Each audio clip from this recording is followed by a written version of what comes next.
अथर्ववेद आत्मा की उपासना 21-22 ऋषि ब्रह्मा देवता आत्मा सब लोग इकट्ठे होकर प्रकाश के स्वामी आत्मा की अपने शब्दों से स्तुति करें।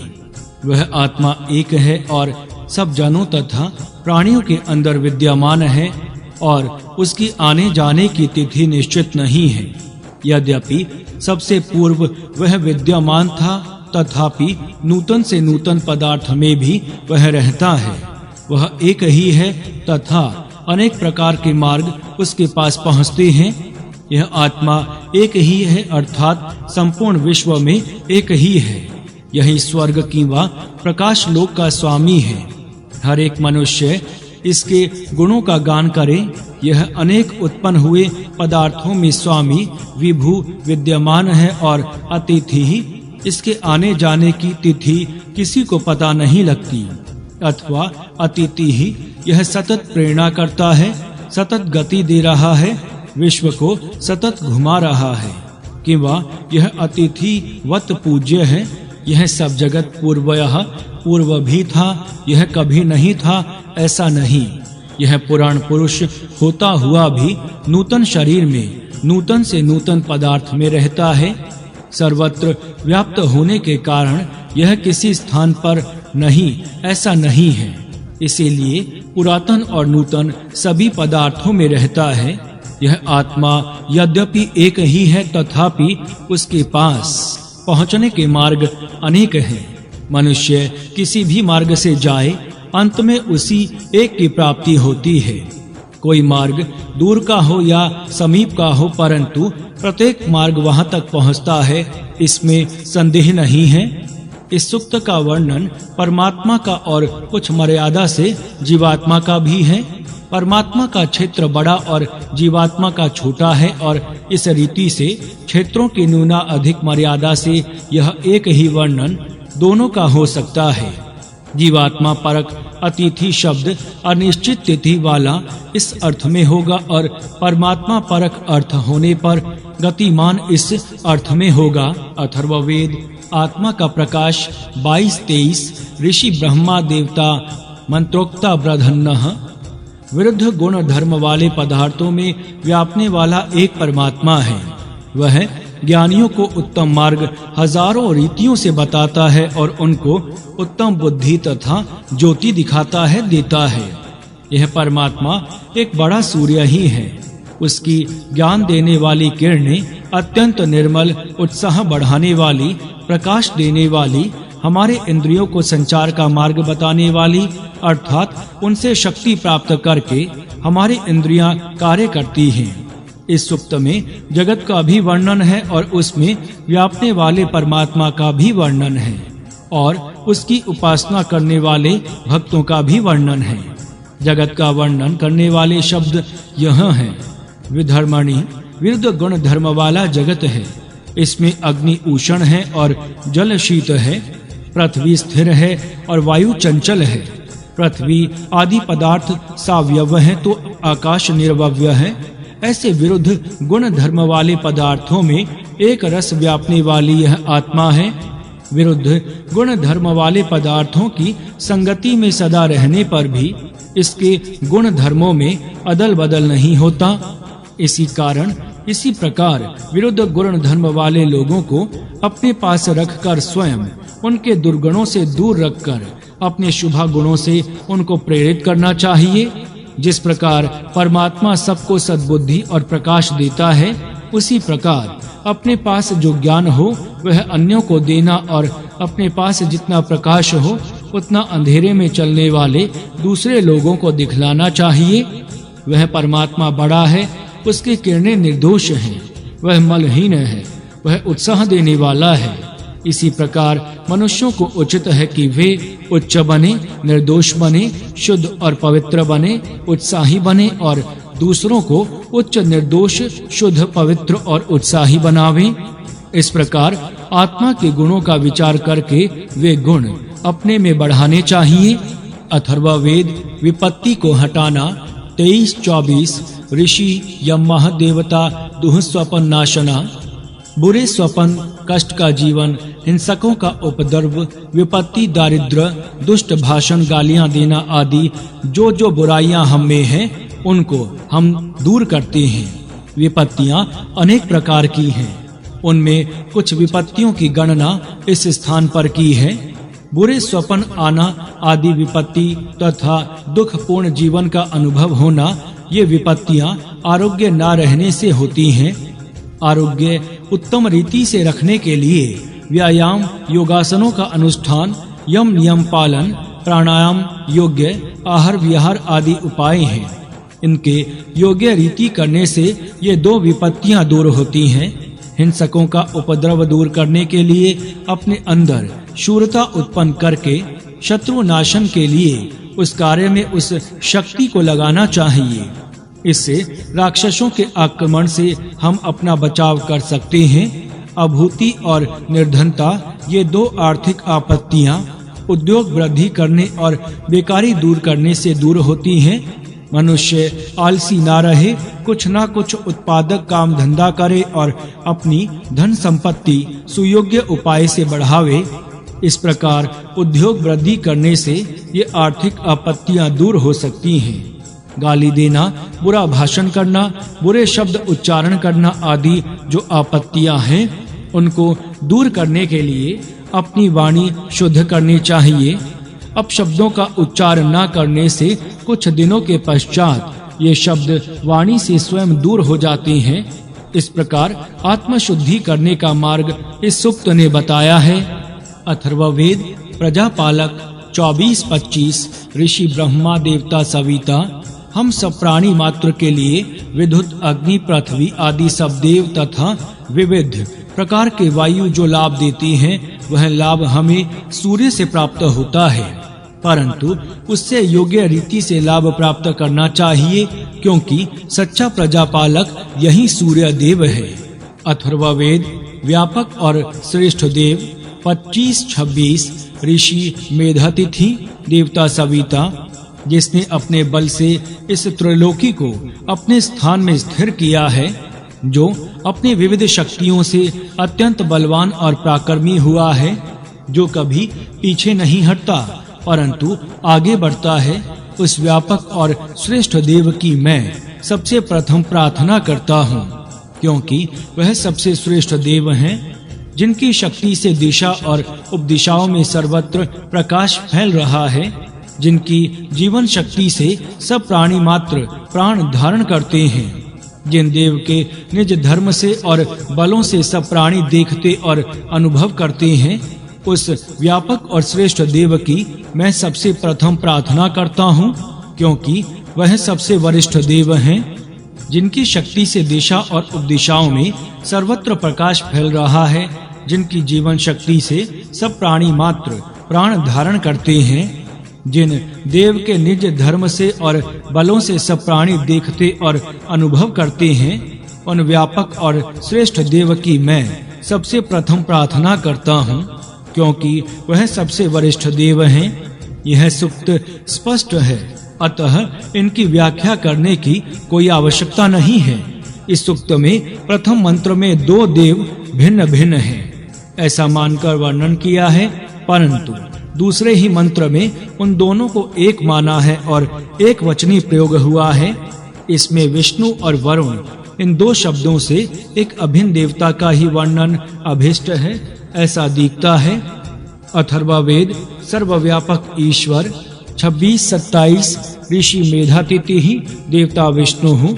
सर्वव्यापक परमेश्वर के पराक्रम बहुत हैं, जो अपना सुख बढ़ाना चाहते हैं वे उनका वर्णन करें, उनका गायन करें।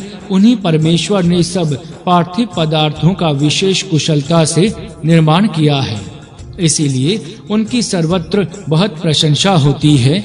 वह तीनों लोकों में तीन प्रकार का पराक्रम करता है और उसी ने सबसे ऊपर का धूलोक बिना किसी आधार के स्थिर किया हुआ है। उस परमेश्वर का गुण संकीर्तन करने से उसके पराक्रमों का ज्ञान प्राप्त होता है और उससे उसका महत्व अनुभव करना सुगम होता है। जैसे सिंह गिरी कंदराओं में संचार करता है और भूमि पर घूमता है, उसी प्रकार यह भी हृदय गुफा में संचार करता है और इस लोक को व्याप्त करता है। वह दूर से दूर रहने पर भी भक्ति करने पर समीप से समीप आ जाता है। पृथ्वी, अंतरिक्ष और धुलोक, इन तीनों लोकों में इस ईश्वर के 3 पराक्रम दिखाई देते हैं। उन पराक्रमों से ही इन 3 लोकों का अस्तित्व है। इसीलिए उस प्रभु की विशेष प्रार्थना करते हैं कि वह हमें उत्तम और विस्तृत स्थान कार्य करने के लिए अर्पण करें। हे प्रभु, यजमान जो सत्कर्म करता है उसका रस ग्रहण करके यजमान को इस दुख सागर से पार कर व्यापक देव का कार्य इस त्रिलोकी में देख। उसने अपने 3 पांव लोकों में रखकर वहां का कार्य किया है। पृथ्वी पर उसका कार्य दिखाई देता है, धुलोक में भी वैसा ही अनुभव में आता है, परंतु मध्य स्थानीय अंतरिक्ष लोक में उसका जो कार्य हो रहा है वह दिखाई नहीं देता। वह व्यापक देव किसी से भी ना दबने वाला और सबकी रक्षा करने वाला है। इन तीनों लोकों में अपने 3 पांव रखता है और वहां का सब कार्य करता है। यहीं से उसके सब गुण धर्म प्रकट होते हैं। हे लोगों, इस सर्वव्यापक ईश्वर के ये चमत्कार देखो, जिनके प्रभाव से उनके सब व्रत यथा योग्य रीति से चल रहे हैं। हर एक जीव का यह परमेश्वर एक उत्तम मित्र है। जिस प्रकार धुलोक में सूर्य को सब लोग देखते हैं, उसी प्रकार ज्ञानी लोग सदा उनको देखते हैं, अर्थात वह ईश्वर इस प्रकार उनको प्रत्यक्ष होता है। हे सर्वव्यापक प्रभु, पृथ्वी, अंतरिक्ष और धुलोक में से बहुत धन तू अपने हाथ में लेकर अपने दोनों हाथों से उस धन को हमें प्रदान कर। इस सुक्त में सर्वव्यापक ईश्वर का वर्णन है।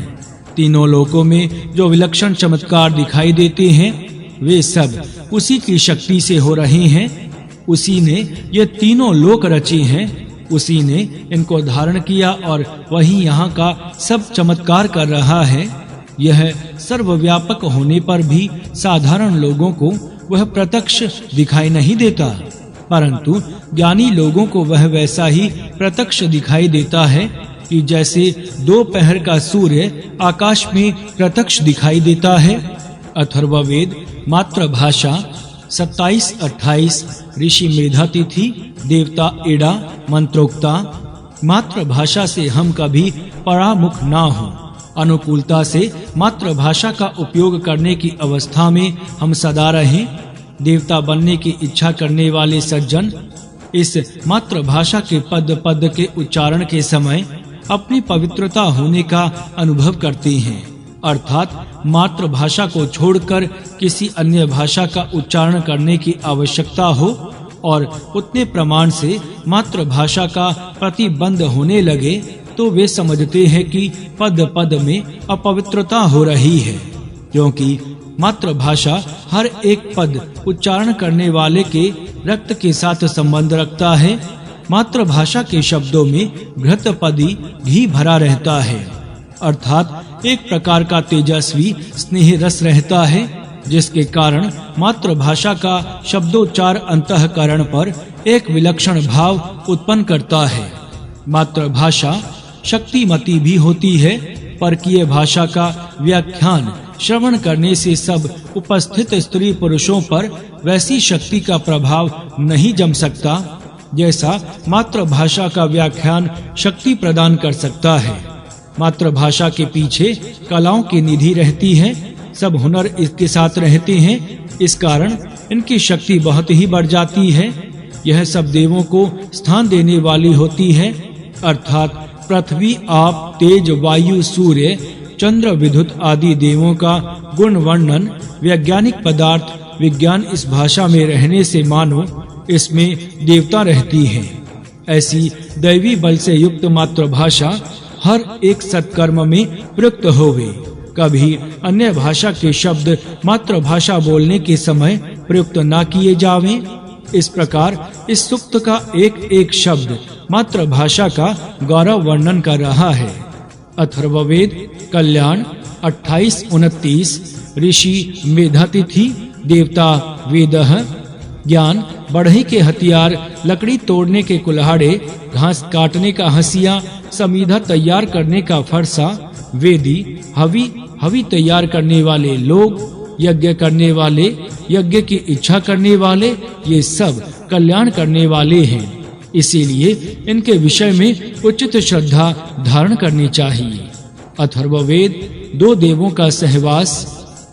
29-30 ऋषि मेधातिथि, देवता अग्नि विष्णु। अग्नि और विष्णु ये 2 देव एक स्थान में रहते हैं। उन दोनों की बड़ी भारी महिमा है।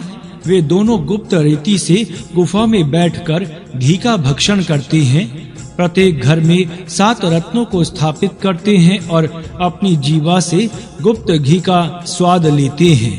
इन दोनों का एक ही बड़ा भारी प्रिय स्थान है। ये दोनों घी के गुह रस का स्वाद लेते हैं। हर एक घर में स्तुति से बढ़ते हैं और गुह घी के पास ही इनकी जीवा पहुंचती है। 2 देवों का सहवास। इस सूक्त में एक स्थान में रहने वाले 2 देवों का वर्णन है। एक अग्नि और दूसरे विष्णु हैं। विष्णु शब्द द्वारा सर्वव्यापक परमेश्वर का वर्णन इनके पूर्व के 26वें सूक्त में हो चुका है। विष्णु शब्द का दूसरा अर्थ सूर्य है। सूर्य भी बहुत ही बड़े हैं और इन ग्रहमाला का आधार तथा कर्ता धर्ता हैं। उनकी अपेक्षा अग्नि बहुत ही अल्प और छोटी हैं। सूर्य के साथ हमारे अग्नि की तुलना की जाए तो दावानल के साथ चिंगारी की ही कल्पना हो सकती है। अग्नि उत्पन्न होती है अर्थात इसका जन्म होता है, यह बात हम देखते हैं। जन्म के बाद वह कुछ समय जलती रहती है और पश्चात बुझ जाती है। ठीक यही बात जीवात्मा के जन्म होने, उसकी आयु समाप्ति तक जीवित रहने और पश्चात मरने के साथ तुलना करके देखिए तो पता लग जाएगा। यदि यहाँ विष्णु शब्द द्वारा सर्वव्यापक परमात्मा का ग्रहण किया जावे तो अग्नि शब्द से छोटे जीवात्मा का ग्रहण किया जा सकता है। उत्पन्न होना, जीवित रहना और बुझ जाना, ये तीनों बातें जैसे अग्नि में हैं वैसी ही जीवात्मा में हैं और उनके साथ सदा रहने वाला विश्वव्यापक परमात्मा है। यही बात वेद में अन्यत्र भी कही है। 2 सुंदर पंख वाले पक्षी साथ साथ रहते हैं, परस्पर मित्र हैं। ये दोनों एक ही वृक्ष पर रहते हैं। ये जो 2 पक्षी हैं उनमें से एक जीवात्मा है और दूसरा परमात्मा है। इसी प्रकार साथ रहने वाले 2 देव, एक अग्नि और दूसरा सूर्य, अथवा एक जीवात्मा और दूसरा परमात्मा है। यहाँ अग्नि का जीवात्मा के किन गुणों के साथ साधमय है यह ऊपर कहा है। देह के साथ बारंबार संबंधित होने के कारण पूर्वोक्त तीनों धर्म जीवात्मा के ऊपर आरोपित होते हैं, क्योंकि जीवात्मा तो ना जन्मता है और ना मरता है। शरीर के ये धर्म उस पर लगाए जाते हैं।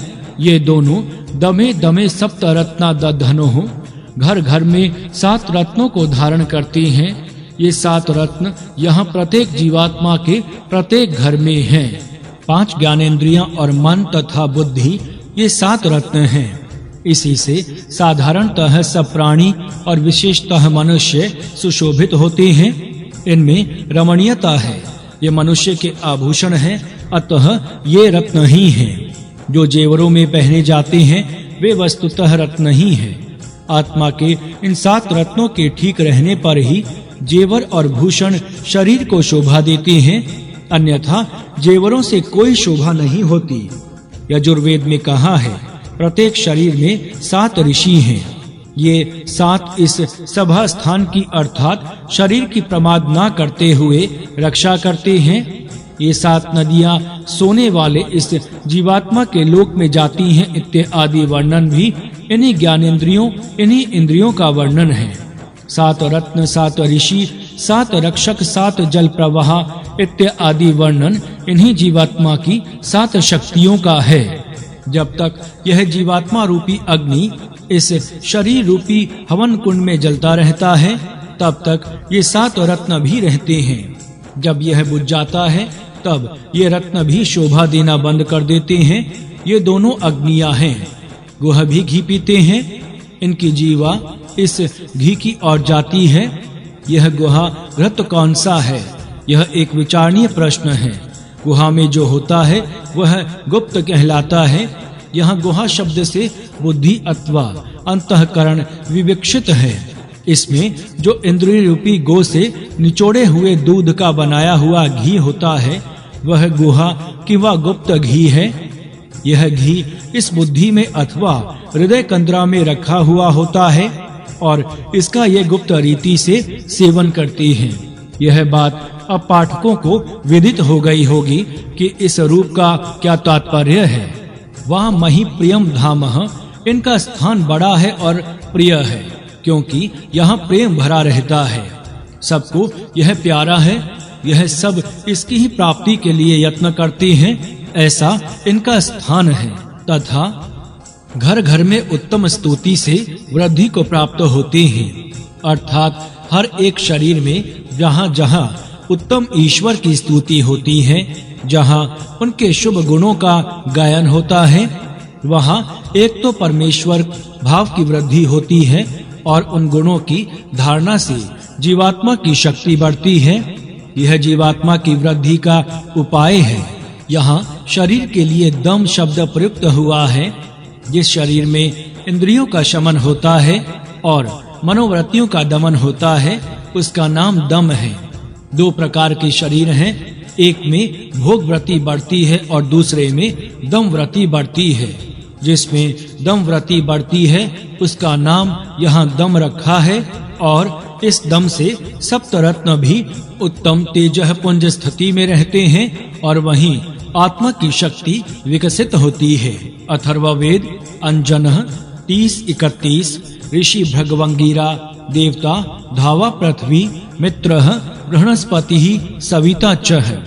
आंख में अंजन डालकर आंखों का आरोग्य बढ़ाने की सूचना इस मंत्र द्वारा मिलती है। धुलोक से पृथ्वी तक जो जो सृष्टि अंतर्गत सूर्य आदि पदार्थ हैं, उनका जो तेजस्वी रूप है उसी तरह मेरी आंखें तेजस्वी बने, यह इच्छा इस सूक्त में स्पष्ट है। यह मंत्र ज्ञान अंजन का भी सूचक माना जा सकता है। जिससे दृष्टि शुद्ध होती है वह अंजन होता है, फिर वह साधारण अंजन हो अथवा ज्ञानांजन हो। अथर्ववेद अपनी रक्षा 31-32 ऋषि भृगवंगिराः देवता इंद्रः, हे भगवान और शूर प्रभु, तुम्हारे जो अनेक प्रकार के अति श्रेष्ठ रक्षा के साधन हैं वे सब हमें प्राप्त हों और उनसे हमारी रक्षा होवे और हमारा जीवन उनकी सहायता से सुखकर होवे। जो दुष्ट हमारा बिना कारण निंदा करता है वह गिर जावे और जिस दुष्ट से हम सब द्वेष करते हैं उसका जीवन ही समाप्त हो जावे। हम परमेश्वर की भक्ति करें और उनकी रक्षा प्राप्ति करके सुरक्षित और स्वस्थ होकर आनंद का उपभोग करें। परंतु जो दुष्ट मनुष्य हम सबसे द्वेष करता है और उस कारण जिस दुष्ट से हम सब द्वेष करते हैं उसका नाश हो, दुष्टता और द्वेष का समूल नाश हो। अथर्ववेद दीर्घायु की प्रार्थना 32-33 ऋषि ब्रह्मा देवता आयु। प्रतिदिन घर घर में प्रज्वलित अग्नि में हवन करने से और उसमें योग्य विहित हवनीय पदार्थों का हवन करने से घर वालों की आयु वृद्धिगत होती है। अथर्ववेद प्रजा धन और दीर्घ आयु 33-34 ऋषि ब्रह्मा देवता मंत्रोक्ता। देवताओं की सहायता से मुझे उत्तम संतान, विपुल धन और दीर्घ आयु प्राप्त होवे। जिस प्रकार मेघ से पानी बरसता है उसी प्रकार मेरे ऊपर इनकी वृष्टि होवे, अर्थात पर्याप्त प्रमाण में ये मुझे प्राप्त होवे। मरुत वायु किंवा प्राण है, शुद्ध वायु से प्राण बलवान होकर निरोगता और दीर्घ आयु प्राप्त हो सकती है। ब्रह्मणस्पति की सहायता से ज्ञान और पूषा की सहायता से पुष्टि प्राप्त होगी। इसी प्रकार अग्नि शुद्धता करता है, इसीलिए इससे पवित्रता प्राप्त होगी और इन सब से प्रजा धन और दीर्घ आयु की वृद्धि होगी। अथर्ववेद निष्पाप होने की प्रार्थना 34-35 ऋषि अथर्वा देवता जातवेदाः। ज्ञानी ज्ञानदाता प्रकाशमय देव हमारे सब शत्रुओं को हमसे दूर करें। शत्रु खुली रीति से शत्रुता करने वाले हों अथवा गुप्त रीति से घात करने वाले हों, सबके सब वे शत्रु दूर हों। जो सैन्य लेकर हमारे ऊपर चढ़ाई करते हैं, वे भी सब अपने स्थान से गिर जाएं। हम निष्पाप बने और दीनता हमसे दूर हो जावे। अदीनता, भव्यता तथा स्वतंत्रता हमारे पास रहे। अथर्ववेद स्त्री चिकित्सा 35-36 ऋषि अथर्वा देवता जातवेदः दूसरी सौतों को बल से दबा दे। हे ज्ञान का प्रकाशक, अभी ना बने हुए परंतु आगे होने वाली सौतों को दूर कर, इस राष्ट्र को उत्तम समृद्धि के लिए परिपूर्ण कर। सब देव इसका अनुमोदन करें। जो ये 100 नाड़ियां हैं और हजारों धमनियां हैं, तेरी उन सब धमनियों का छिद्र मैं पत्थर से बंद करता हूँ। तेरे गर्भस्थान से परे जो हैं उनको मैं समीप करता हूँ, जिससे संतान अथवा पुत्र तुझे तिरस्कृत ना करें। तुझे अशु वाला अर्थात प्राण वाला संतान करता हूँ और पत्थर तेरा आवरण करता हूँ। स्त्री चिकित्सा, इस सूक्त में स्त्री चिकित्सा का विषय कहा है। विशेषकर योनि चिकित्सा का महत्वपूर्ण विषय है। सूक्त अस्पष्ट है और समझने में बहुत कठिन है, अतः इसका योग्य स्पष्टीकरण हम कर नहीं सकते।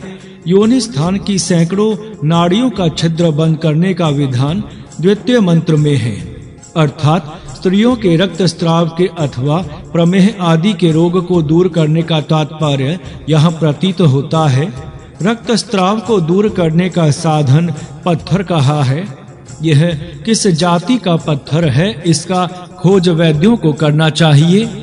यह कोई ऐसा पत्थर होगा कि जिसके घाव पर लगाने से वहां से होने वाला रक्त प्रवाह बंद होता होगा और रोगी को आरोग्य प्राप्त होता होगा।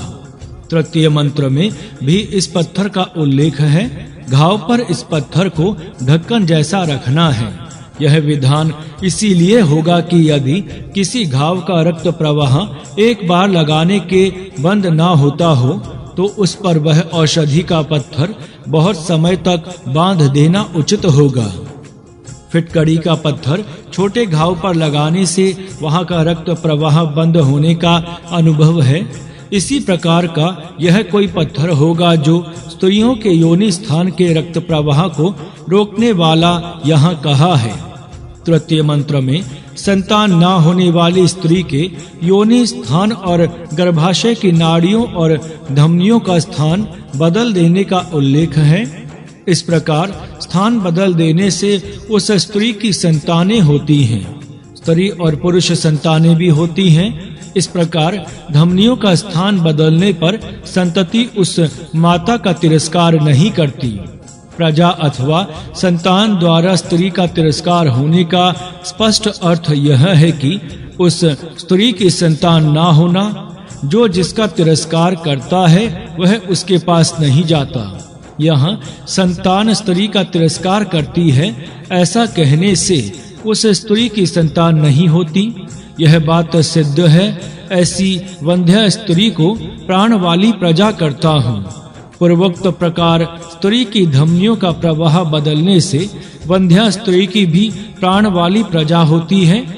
अश्व शब्द अस्वन, अशुवान प्राण वाला इस अर्थ में कहा है। यहाँ अश्वन ऐसा भी पाठ है। पाठ मानने पर बलवान ऐसा अर्थ होगा। वंध्या 2 प्रकार की होती है। एक की संतान नहीं होती और दूसरे की संतान होती है परंतु मर जाती है। इन दोनों प्रकार की वंध्याओं का योनि स्थान की नाड़ियों का रुख बदल देने से संतानोत्पत्ति करने में समर्थ होने की संभावना यहाँ कहीं है। शस्त्र वैद्य इसका विचार करें। यह शस्त्र प्रयोग करने वाले कुशल डॉक्टरों का विषय है, इसीलिए इस सूक्त पर विचार करना उनका कार्य है। अथर्ववेद पति पत्नी का परस्पर प्रेम 36-37 ऋषि अथर्वा देवता अक्षिहि। पति पत्नी की आंखें परस्पर का अवलोकन प्रेम की मीठी दृष्टि से करें। एक को देखने से दूसरे को आनंद का अनुभव हो।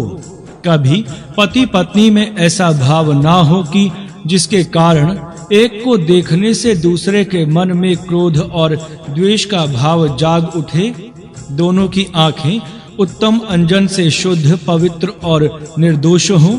किसी की भी दृष्टि में अपवित्रता ना हो। आंख की पवित्रता साधारण अंजन करता है। उसी प्रकार ज्ञान से भी दृष्टि की पवित्रता होती है। पति अपने हृदय में पत्नी को अच्छा स्थान देवे। वहां धर्म पत्नी के सिवाय किसी दूसरी स्त्री को स्थान ना मिले। इसी प्रकार पत्नी भी अपने हृदय में पति को स्थान दे और कभी धर्म पत्नी के बिना दूसरे किसी पुरुष को वहां स्थान प्राप्त ना हो।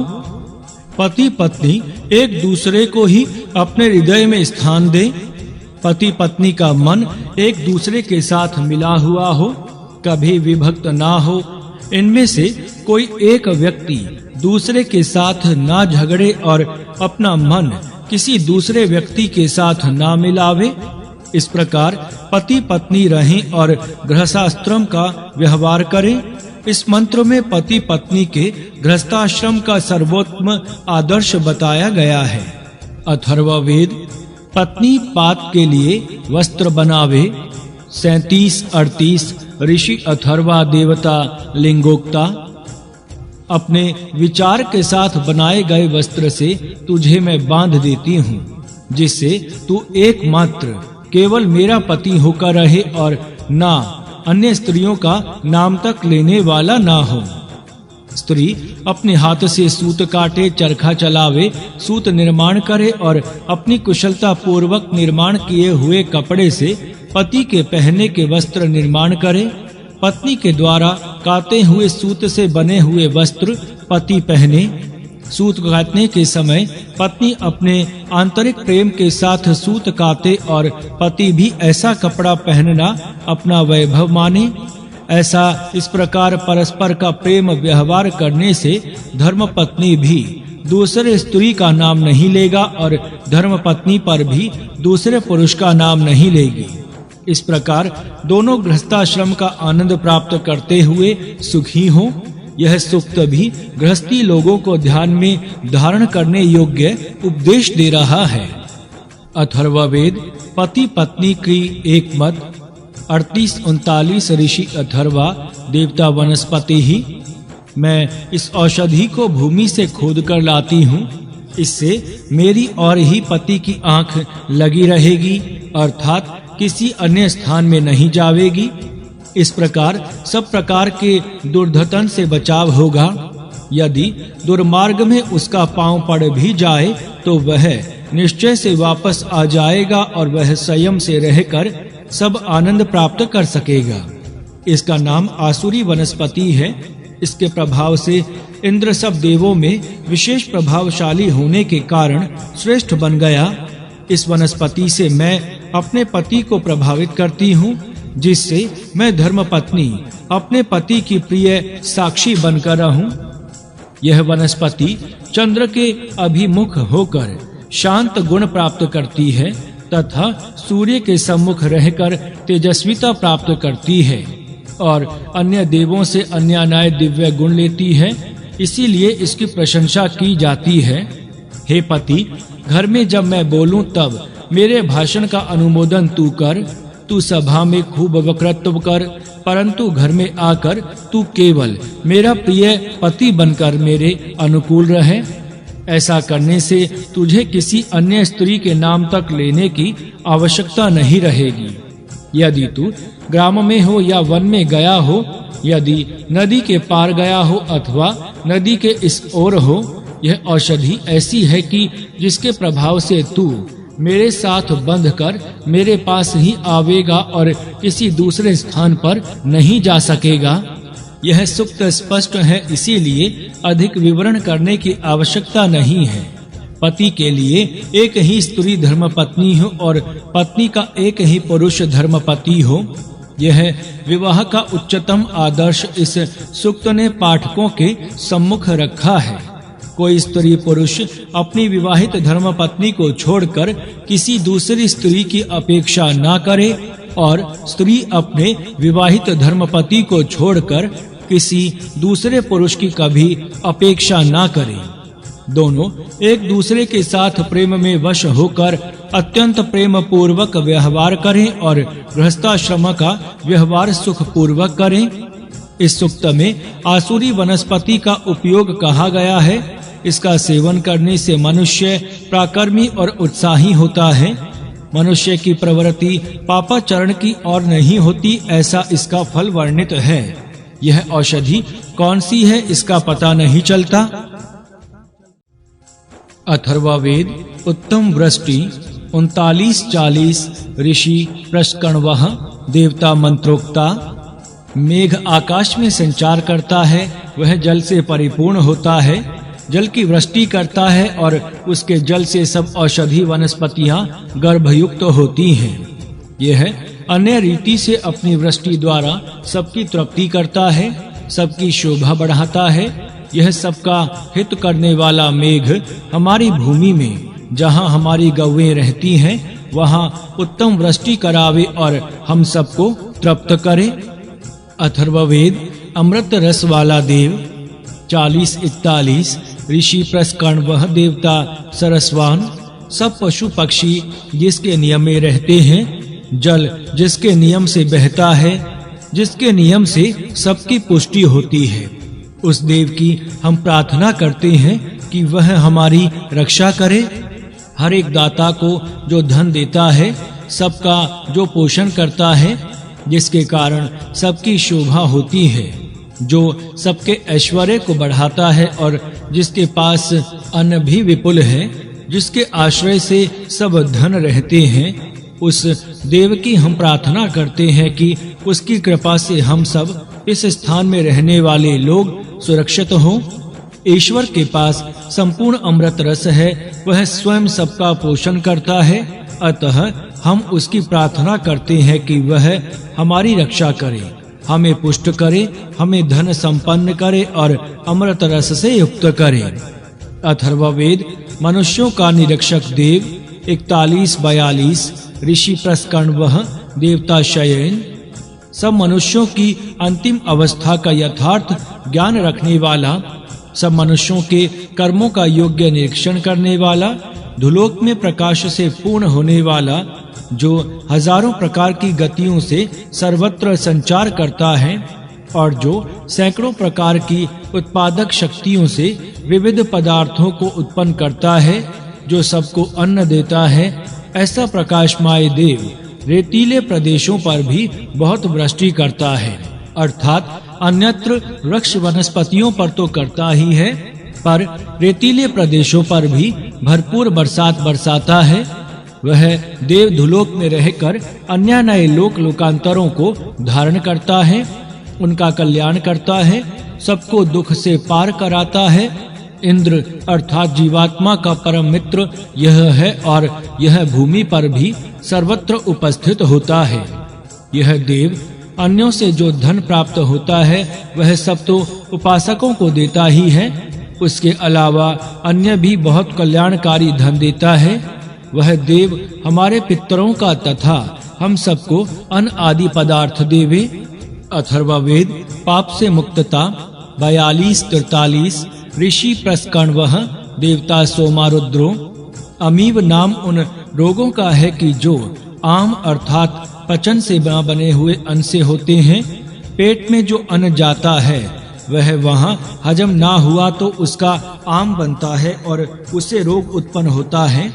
इन रोगों को सोम और रुद्र ये दो देव दूर करने में समर्थ हैं। सोम वनस्पति और औषधियों का वाचक है, अर्थात योग्य औषधि के सेवन से आम का दोष दूर हो सकता है।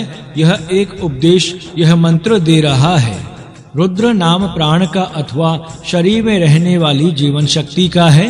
यह रौद्री शक्ति मनुष्य का दोष दूर करने में समर्थ है। प्राणायाम से एक तो रक्त की शुद्धि होती है और दूसरे आंतों में प्राण की योग्य गति होने से शौच शुद्धि होने के कारण आम का दोष दूर होता है। शरीर की सब दुर्गति आम विकार के कारण होती है, अतः योग्य औषधि के सेवन से तथा प्राणायाम के अभ्यास से उक्त दोष शरीर से दूर किए जा सकते हैं। यदि शरीर से कुछ नियम विरोधी आचरण होने के कारण कुछ पाप भी हो गया हो तो उक्त देवताओं की सहायता से वह पाप दूर हो सकता है और पाप से आने वाली सब विपत्तियां भी दूर हो सकती हैं। द्वितीय मंत्र में कहा है कि संपूर्ण औषधियां सोम और रुद्र से प्राप्त हो सकती हैं। सोम तो औषधियों का राजा ही है, अतः उसके पास सब औषधियां रहती ही हैं। रुद्र भी जीवन शक्तिमय है, इसीलिए जहाँ जीवन शक्ति होगी वहाँ रोग कैसे आ सकते हैं। इस प्राण से भी सब औषधियां मनुष्य को प्राप्त हो सकती हैं। इनसे पूर्ववत शरीर के दोष और सब पाप दूर हो जाते हैं। अथर्ववेद वाणी 43-44 ऋषि प्रस्करण वह देवता वाक परा पश्यंती मध्यमा और वैखरी ये वाणी के 4 नाम हैं। परा नाभि स्थान में, पश्यंती हृदय स्थान में, मध्यमा छाती के ऊपरी भाग में और वैखरी मुख में होती है। जो शब्द बोला जाता है वह इन 4 स्थानों से गुजरता है। पहले के तीनों वाणियां गुप्त हैं और चौथी वाणी प्रकट है जो सब बोलते हैं। यह चौथी वैखरी वाणी मनुष्य शुभ और अशुभ दोनों प्रकार से बोलते हैं। अतः मनुष्य को चाहिए कि वह उत्तम शुभ संस्कार युक्त मन वाला होकर शुभ शब्दों का ही प्रयोग करे। यही शुभ वाणी सबका कल्याण कर सकती है। अथर्ववेद विजय देव 44-45 ऋषि प्रस्करण वह देवता इंद्र विष्णु विष्णु नामक व्यापक परमात्मा का है और इंद्र नाम शरीरस्थ इंद्रियों को अपनी शक्ति को प्रदान करने वाले जीवात्मा का है। ये दोनों विजय हैं। ये ही नर और नारायण हैं। ये शरीर रूपी एक ही रथ पर रहते हैं और विजय प्राप्त करते हैं। ये दोनों ही विजयशाली हैं। ये अपने शत्रु को अनेक प्रकार से भगा देते हैं। इनमें विजय मंत्र तो उन्हीं का जीवात्मा है और विष्णु उनका परम मित्र परमात्मा है। इन दोनों अर्थात आत्मा परमात्मा की विजय शक्ति मनुष्य के अंदर है। इसीलिए यदि वे मनुष्य इस शक्ति का योग्य उपयोग करेंगे तो निसंदेह उनकी विजय होगी। अथर्ववेद ईर्ष्या निवारक औषधि 45-46-47 ऋषि प्रस्करण वह 47 अथर्वा देवता ईर्ष्या पनयनम भेषजम। मनुष्य में जो ईर्ष्या स्पर्धा और द्वेष भाव रहता है वह इस औषध के प्रयोग से दूर होता है। सुविध वैद्यों को उचित है कि वे इस मन के ऊपर प्रभाव करने वाले औषधियों की खोज करें। इन समय वैद्य मानसिक रोगों की चिकित्सा करने में असमर्थ समझे जाते हैं।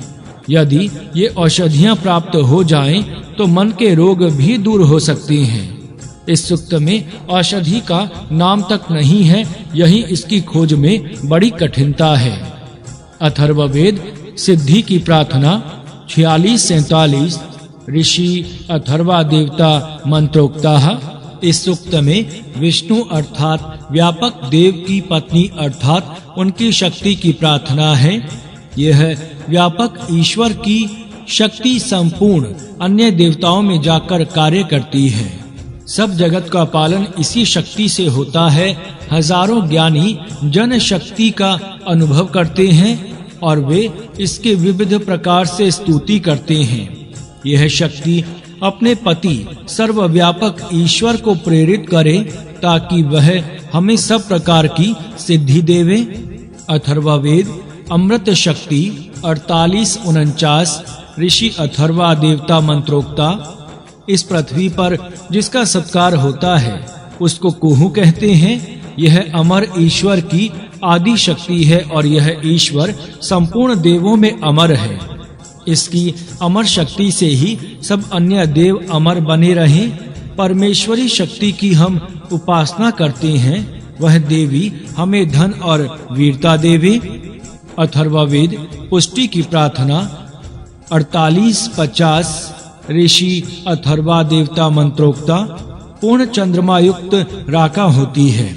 इससे जैसी प्रसन्नता प्राप्त होती है उसकी अपेक्षा कई गुनी अधिक प्रसन्नता ईश्वर के तेज से होती है। इस सूक्त में पूर्ण चंद्र प्रभा के वर्णन से मिश से आध्यात्मिक परमात्मा की शक्ति का वर्णन किया है। यह परमात्मा शक्ति हमें ज्ञान देवे, आज्ञा से जगाकर प्रबुद्ध करे और ज्ञान द्वारा हमारी उन्नति करे। इसी प्रकार हमें पुष्टि और उत्तम वीर संतति देवे और हमारी सब प्रकार की उन्नति करे। अथर्ववेद सुख की प्रार्थना 49-51। ऋषि अथर्वा देवता देवपत्न्योः, देवताओं की शक्तियां देवों की पत्नियां हैं। अग्नि, जल, पृथ्वी, वायु आदि अनेक देव हैं, उनकी शक्तियां भी विविध हैं, यही इनकी पत्नियां हैं। पत्नियां पालन करने वाली होती हैं। अग्नि शक्ति अग्नि का पालन करती है, वायु शक्ति वायु का पालन करती है। इसी प्रकार अन्य नए देवों की शक्तियां अन्य देवों को उनके स्वरूप में रखती हैं। जितने देव हैं उतनी ही उनकी पत्नियां हैं। ये सब देव शक्तियां हम सब मनुष्यों को सुख और शांति प्रदान करें। अथर्ववेद कर्म और विजय 50-52। ऋषि अंगीरा देवता इंद्र है। जिस प्रकार बिजली से वृक्षों का नाश होता है, उसी प्रकार मैं पाशों के साथ जुआरियों का नाश करता हूँ। कुछ प्रजाजन किसी कार्य को स्वरा से समाप्त करने वाले, कुछ सुस्ती से समाप्त करने वाले और बुराइयों को दूर न करने वाले होते हैं। उन सब प्रजाजनों का धन एक स्थान पर जमा होवे और वह मेरे हाथ में आए हुए धन के समान हो। मैं ईश्वर की भक्ति और उपासना करता हूँ। यह देव हमारे कर्मों का निरीक्षण करे और जिस प्रकार रथों से धन इकट्ठा करते हैं, उसी प्रकार हमारे सब सत्कर्मों का फल इकट्ठा होवे। उसका उपभोग करते हुए हम उत्तम स्तोत्रों का साधन करके आनंद से रहें। हम ईश्वर की सहायता से सब शत्रुओं को जीतें। ईश्वर की कृपा से हर एक युद्ध में हमारे प्रयत्न सुरक्षित हों। हे देव, हमारे शत्रुओं का बल कम करो और हमें वरिष्ठ स्थान से सुख प्राप्त हो। पीड़ा देने वाले और प्रतिबंध करने वाले शत्रु को मैं जीतता हूँ। जिस प्रकार भेड़िया भेड़ को पराजित करता है, वैसे मैं शत्रु के किए उत्तम से उत्तम प्रयत्न को व्यर्थ करता हूँ। विजय इच्छु वीर घातक शत्रु को भी जीत लेता हूँ। आत्मघात करने वाला मूढ़ मनुष्य अपने कृत कर्म को ही भोगता है। जो मनुष्य देव कार्य के लिए अपना धन समर्पण करता है और ऐसे समय में अपने पास इकट्ठा करके नहीं रखता, उसी को विशेष धन प्राप्त होता है। दुर्गति और कुमति को गौओं की रक्षा के हटा दें। इसी प्रकार जौ से भूख को हटा दें। हम राजाओं में उत्कृष्ट राजा बने और निज शक्तियों से यथेष्ट धन कमावें। मेरे दाएं हाथ में पुरुषार्थ है और बाएं हाथ में विजय है। इसीलिए हम गौवें, घोड़े, सुवर्ण और अन्य धन प्राप्त करें। ज्ञान शक्ति, ज्ञान विज्ञान ये मेरी आंखें बने और उनसे बहुत दूध देने वाली गौओं के समान उत्तम फल देने वाली विजय इच्छा हम में स्थिर रहे। जिस प्रकार तांत से धनुष्य की दोनों नोकें जुड़ी रहती हैं, उसी प्रकार मेरा पुरुषार्थ मुझे फल के साथ बांध देवे। कर्म और विजय, पुरुषार्थ और विजय, इस सूक्त का सप्तम मंत्र हर एक मनुष्य के द्वारा सदा ध्यान में धारण करने योग्य है। उसका पाठ ऐसा है: पुरुषार्थ प्रयत्न मेरे दाएं हाथ में है और विजय मेरे बाएं हाथ में है। इससे मैं गौवें, घोड़े, धन और सुवर्ण को जीतकर प्राप्त करने वाला हूँ। मनुष्य को यही विचार मन में धारण करने चाहिए और ऐसा प्रयत्न करना चाहिए कि उस प्रयत्न से उसे चारों ओर विजय प्राप्त हो। मनुष्य की विजय कहीं बाहर के प्रयत्न से नहीं होती, वह अपने अंदर के बल से ही प्राप्त होगी। इसीलिए अपने अंदर बल बढ़े और अपनी विजय हो, इसके लिए प्रयत्न करना मनुष्य का प्रथम कर्तव्य है। कृत, त्रेता, द्वापर और कली ये 4 प्रकार के मनुष्य कर्म होते हैं। इनके लक्षण ये हैं: जो जान है कली है, निद्रा का त्याग द्वापर है, उठकर तैयार होना त्रेता कहलाता है, कार्य करना कृत कहलाता है, अर्थात आलस्य से कलयुग बनता है और पूर्ण पुरुषार्थ से कृत युग होता है, और बीच की अवस्थाएं द्वापर और त्रेता युग की हैं। कृत, त्रेता, द्वापर और कली ये 4 नाम पुरुषार्थ के 4 वर्गों के सूचक हैं। जो पुरुष प्रयत्न करके अपने हाथ में कृत नामक पुरुषार्थ लेता है, वह दूसरे हाथ से निश्चय पूर्वक विजय प्राप्त कर लेता है। कृत पुरुषार्थ मानो एक बड़े जल प्रवाह की प्रचंड धारा है। वह धारा निसंदेह से विजय प्राप्त करा देती है। कृत नाम श्रेष्ठ पुरुषार्थ की प्रवाह धारा से संयुक्त होकर उद्दिष्ट स्थान को मैं पहुंच जाऊं। कृत के साथ सत्य, अहिंसा, प्रबल पुरुषार्थ शक्ति, उद्यम, सरलता, धैर्य आदि सात्विक गुणों का सहचर्य हमेशा रहता है। सतयुग कृत युग को ही कहते हैं। सत्य युग के मनुष्यों के जो गुण पुराणों में वर्णित हैं, वे ही सात्विक शुभ गुण इस कृत नामक पुरुषार्थ के साथ सदा रहते हैं। कली पुरुषार्थ युक्त नहीं है। यह शब्द पुरुषार्थहीनता का घोतक है। जहाँ बिल्कुल पुरुषार्थ नहीं है, वहीं कली रहता है। आपस के झगड़े, अनाचार, अधर्म, अनीति, अध्यपात का व्यवहार सब इनके साथ रहता है। इससे मनुष्यों की अधोगति होती है। इसीलिए इससे मनुष्य को बचना आवश्यक है। बीच के 2 पुरुषार्थ इन 2 स्थितियों के बीच में है। जुआरी को दूर करो।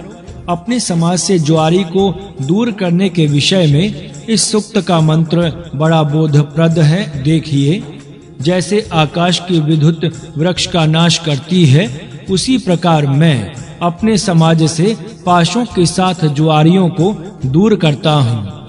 समाज से जुआरियों को दूर करता हूँ, अर्थात समाज में एक भी जुआरी को नहीं रहने देना चाहिए। समाज से जुआरियों को दूर करना ही समाज के जुआरियों का वध्य है। वध कोई शरीर के नाश से होता है और अन्य रीति से नहीं होता है, ऐसी बात नहीं है। समाज में जब तक जुआरी रहेंगे, तब तक समाज में पुरुषार्थ का सामर्थ्य नहीं बढ़ सकता, क्योंकि थोड़े प्रयत्न से ही धनी होने का भाव जुए से जनता में बढ़ जाता है। अतः समाज को पुरुषार्थी बनाने के लिए समाज में से जुआरियों को नष्ट करना चाहिए।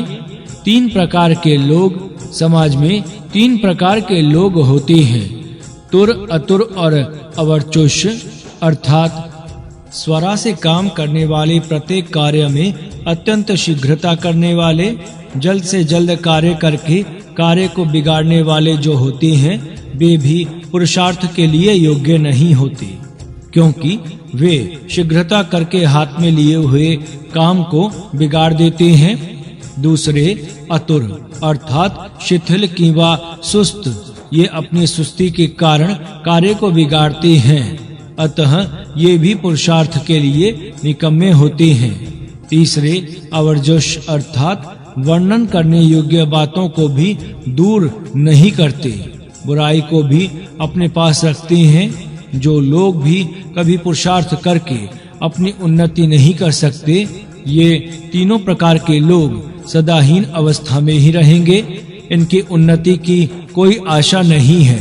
इसीलिए मंत्र में कहा है कि शीघ्रता करने वाले, सुस्त तथा बुराइयों को भी दूर न करने वाले, ये जो 3 प्रकार के लोग अपनी उन्नति की साधना नहीं करते, वे सदा दुर्भाग्य में ही रहेंगे। अतः उनके पास जाने वाला धन मेरे हाथ में रहने के समान हो, क्योंकि मैं पुरुषार्थ करता हूँ। इसका आशय यह है कि पूर्वोक्त 3 प्रकार के दोषों वाले लोग ये सदा दुर्भाग्य में ही रहेंगे और विश्व के धन का जो भाग उनको प्राप्त होना है, वह उनका भाग पुरुषार्थी लोगों के हस्तगत होगा। उक्त धन 5 ही पुरुषार्थी लोगों में बांटा जाएगा और 5 लोग दुर्भाग्य में ही सड़ते रहेंगे। यह मंत्र इस दृष्टि से पाठकों का विचार करने योग्य है। एक ही ग्राम में कई लोग पुरुषार्थ से धन कमाते हैं और सुस्ती से कई निर्धन अवस्था में रहते हैं। इसका कारण इस मंत्र में उत्तम रीति से कहा है। तृतीय मंत्र में कहा है कि प्रकाशक देव की हम उपासना करते हैं और उससे प्राप्त धन हमें मिल सकता है। चतुर्थ मंत्र में भी यही आशय स्पष्ट किया गया है। हम तेरे ईश्वर के साथ रहने पर विजय प्राप्त कर सकते हैं। ईश्वर के साथ रहने से अर्थात ईश्वर के भक्त होने से विजय प्राप्त होती है। यह विजय सभी विजय होती है। ईश्वर के सत्य भक्त होने से बड़ी शक्ति प्राप्त होती है। इस विषय में पंचम मंत्र का कथन यह है, खुरचने वाले अर्थात विविध प्रकार से दुख देने वाले और प्रतिबंध करने वाले तुझ जैसे शत्रु को मैं जीत लेता हूँ। अर्थात मैं ईश्वर भक्त होने के कारण अब मुझे सत्य मार्ग से आगे बढ़ने में कोई डर नहीं है। मैं अपने पुरुषार्थ से अपनी उन्नति निसंदेह सिद्ध करूंगा। पुरुषार्थ के विषय में एक नियम है, वह यह कि धार्मिक दृष्टि से निर्दोष पुरुषार्थ प्रयत्न करने वाला ही जीतता है। अंत में उसकी विजय होती है। अधर्मियों को कुछ देर विजय प्राप्त हुई तो भी अंत में उनका नाश ही होता है। इस विषय में षष्ठ मंत्र की घोषणा विचार करने योग्य है।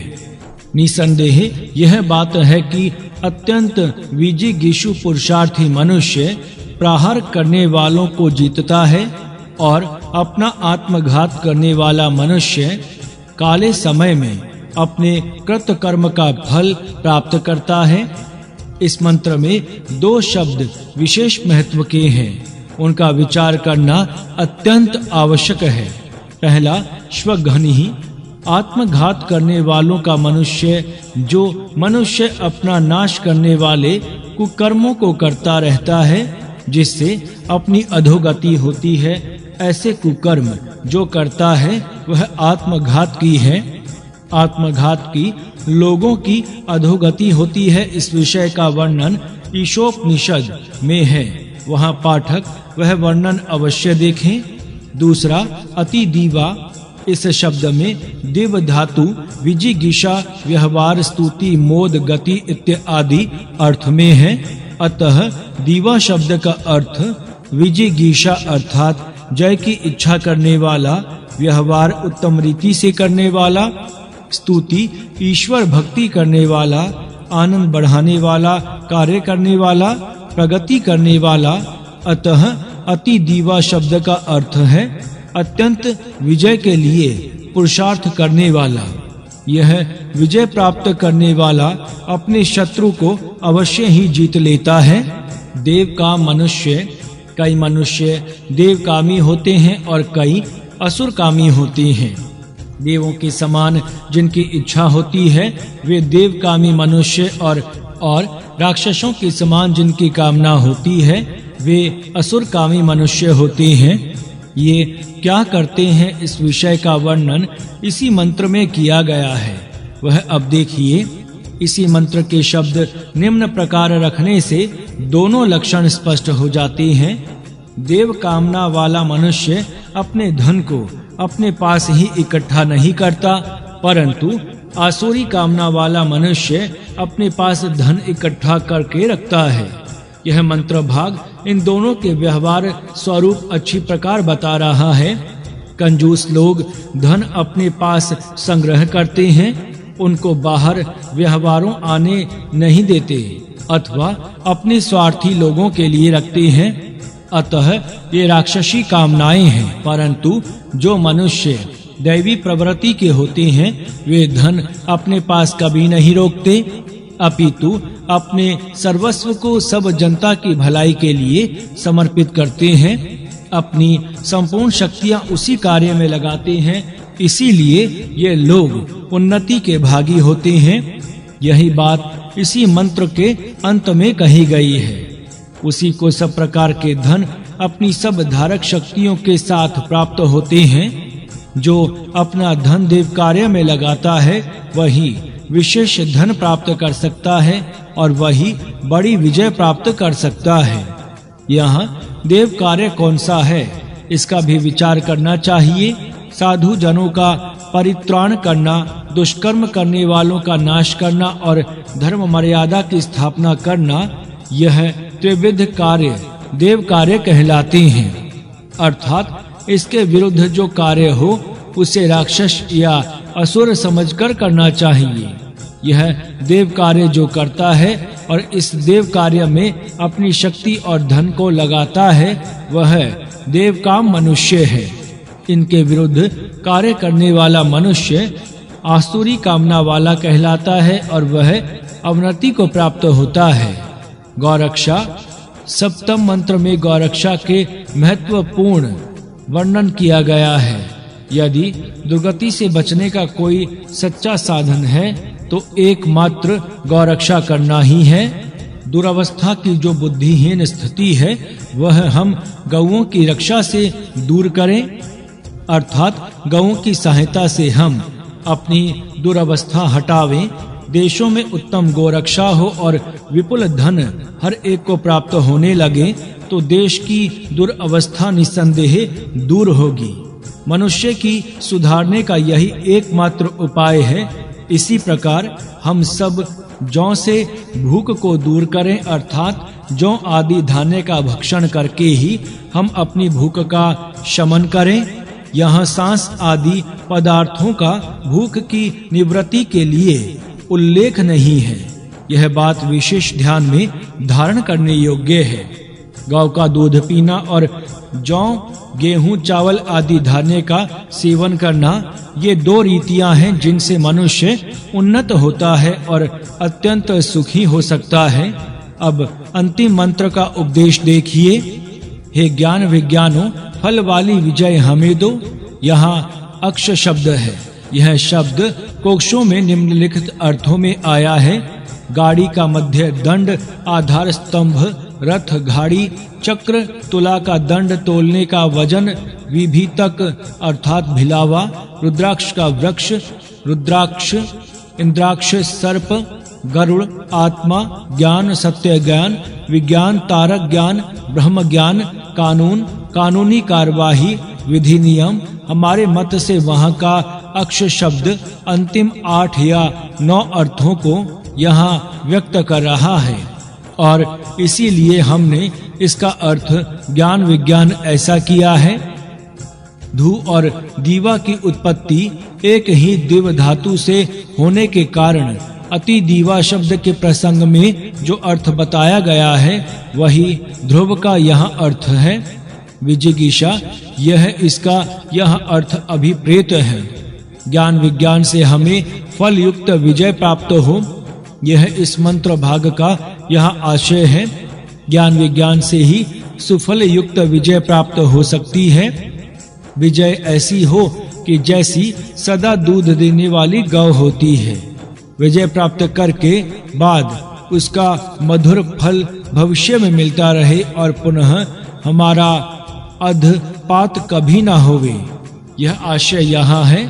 अपने किए हुए पुरुषार्थ के धारा प्रवाह से मैं उत्कर्ष को सरलता प्राप्त हूँ, बीच में किसी प्रकार की रुकावट ना हो। जो ज्ञान विज्ञान युक्त होकर इस प्रकार परम पुरुषार्थ करेंगे वे ही निसंदेह यज्ञ के भागी होंगे। अथर्ववेद रक्षा की प्रार्थना 51-53 ऋषि अंगिरा, देवता इंद्र बृहस्पति। ज्ञान देने वाला पीछे से, ऊपर से और नीचे से अर्थात बाहर से हमारी रक्षा करे और मित्र हमारी रक्षा सम्मुख और बीच के स्थान से करें। ज्ञान देने वाला और सहायक मित्र ये दोनों रक्षा करते हैं। एक बाहर से रक्षा करता है और एक अंदर से रक्षा करता है। परमात्मा ज्ञान देकर बाहर से और मित्र होकर अंदर से और सब ओर से हमारी रक्षा करता है। अथर्ववेद उत्तम ज्ञान 52-54 ऋषि अथर्वा देवता सामनस्यम अश्विनो।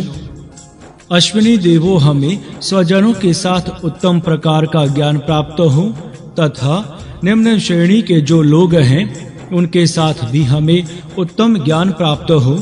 इस संसार में तुम दोनों हमें उत्तम ज्ञान प्रदान करो। हम मन से उत्तम ज्ञान प्राप्त करें, ज्ञान प्राप्त करके एक मत से रहें, परस्पर विरोध ना करें, दिव्य मन से हम युक्त होवें।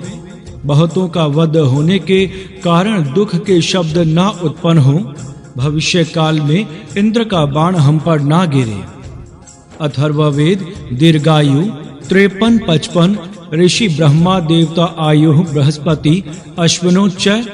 परलोक में देहपात के पश्चात जो दुख होते हैं उनसे मनुष्य का बचाव होवे और मनुष्य की शक्तियों की उन्नति होकर मृत्यु से बचाव होवे। मनुष्य के शरीर में प्राण और अपान ठीक प्रकार संचार करते रहें।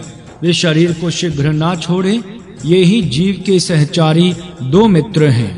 मनुष्य बढ़ता हुआ 100 वर्ष तक जीवित रहे। मनुष्य का रक्षक, पालक, संवर्धक और यहाँ का जीवन सुखमय करने वाला एकमात्र परमेश्वर है। जो आयु विरुद्ध आचरण के कारण घट जाती है उनको प्राण और अपान पुनः ले जावें और यहाँ उपस्थित स्थापित करें। वहीं तेजस्वी देव दुर्गति से आयु को वापस ले आवें और इसके अंदर सुरक्षित रखें। इस मनुष्य को प्राण और अपान ना छोड़े। सप्त ऋषि से बने हुए जो सप्त ज्ञानेंद्रियां हैं उनके समीप इस जीव को छोड़ देते हैं। वे इसको 100 वर्ष की आयु प्रदान करें। शरीर में प्राण और अपान वेग से संचार करें और इस शरीर में रखा हुआ दीर्घायु का खजाना बढ़ावें। तेरे प्राणों को प्रेरित करने से तेरे रोग दूर होंगे और तेरी आयु वृद्धिगत होगी। हम अंधकार को छोड़कर प्रकाश की प्राप्ति के लिए ऊपर चढ़ते हैं। ऊपर स्वर्ग में आरोहण करते हुए सबके रक्षक तेजस्वी देवता को प्राप्त करते हैं। दीर्घ आयु कैसे प्राप्त हो? इस सूक्त में दीर्घ आयु प्राप्त करने का उपाय बताया गया है। दीर्घ आयु प्राप्त करने वाले दो देव हैं। वे अपनी शक्तियों से मनुष्यों की मृत्यु से रक्षा करते हैं। ये दो देव अश्वनी देव हैं। अश्वनी देव कौन हैं और कहाँ रहते हैं, इसका विचार करके निश्चय करना चाहिए। देवों के वैद्य अश्वनी कुमार ये देवों के दो वैद्य हैं। इस मंत्र में भी इनको देवों के दो वैद्य ये हैं ऐसा कहा है। यहाँ देव कौन से हैं और उनकी चिकित्सा करने वाले ये वैद्य कौन से हैं, यह एक विचारणीय प्रश्न है। इनके नामों का मनन करने से एक नाम हमारे सन्मुख विशेष प्रामुख्य से आता है। जो नासिका के स्थान पर रहने वाले, प्राण का स्थान नासिका है, प्राण के स्थान पर रहने वाले ये दो श्वास उच्छ्वास अथवा प्राण अपान ही हैं। प्राण और अपान ये दो देव इस शरीर में रहकर इस शरीर में जो इंद्रिय स्थानों में अनेक देवगण हैं उनकी चिकित्सा करते हैं। प्राण से पुष्टि प्राप्त होती है और अपान से दोष दूर होते हैं। इस प्रकार दोष दूर करके पुष्टि के द्वारा ये दो देव इन सब इंद्रियों की चिकित्सा करते हैं। यहाँ यह अर्थ देखने से इनका नासत्तय नाम बिल्कुल सार्थक प्रतीत होता है। प्राण और अपान अशक्त हो जाएं अथवा इनमें से कोई भी एक अपना कार्य करने में असमर्थ हो जाए तो इंद्रिय गण भी अपना अपना कार्य करने में असमर्थ हो जाते हैं। इतना इंद्रियों के आरोग्य के पास प्राणों के स्वास्थ्य का संबंध है। अर्थात वेदों में और पुराणों में देवों के वैद्य अश्वनी कुमार के नाम से जो प्रसिद्ध वैद्य हैं वे अध्यात्म पक्ष में अपने देह में प्राण और अपान हैं और ये ही इंद्रिय रूपी देवों की चिकित्सा करते हुए इस मनुष्य को दीर्घ आयु देते हैं। यदि प्राणों की कृपा ना हुई तो दूसरा कोई उपाय ही नहीं है कि जिससे मनुष्य दीर्घ आयु प्राप्त कर सके।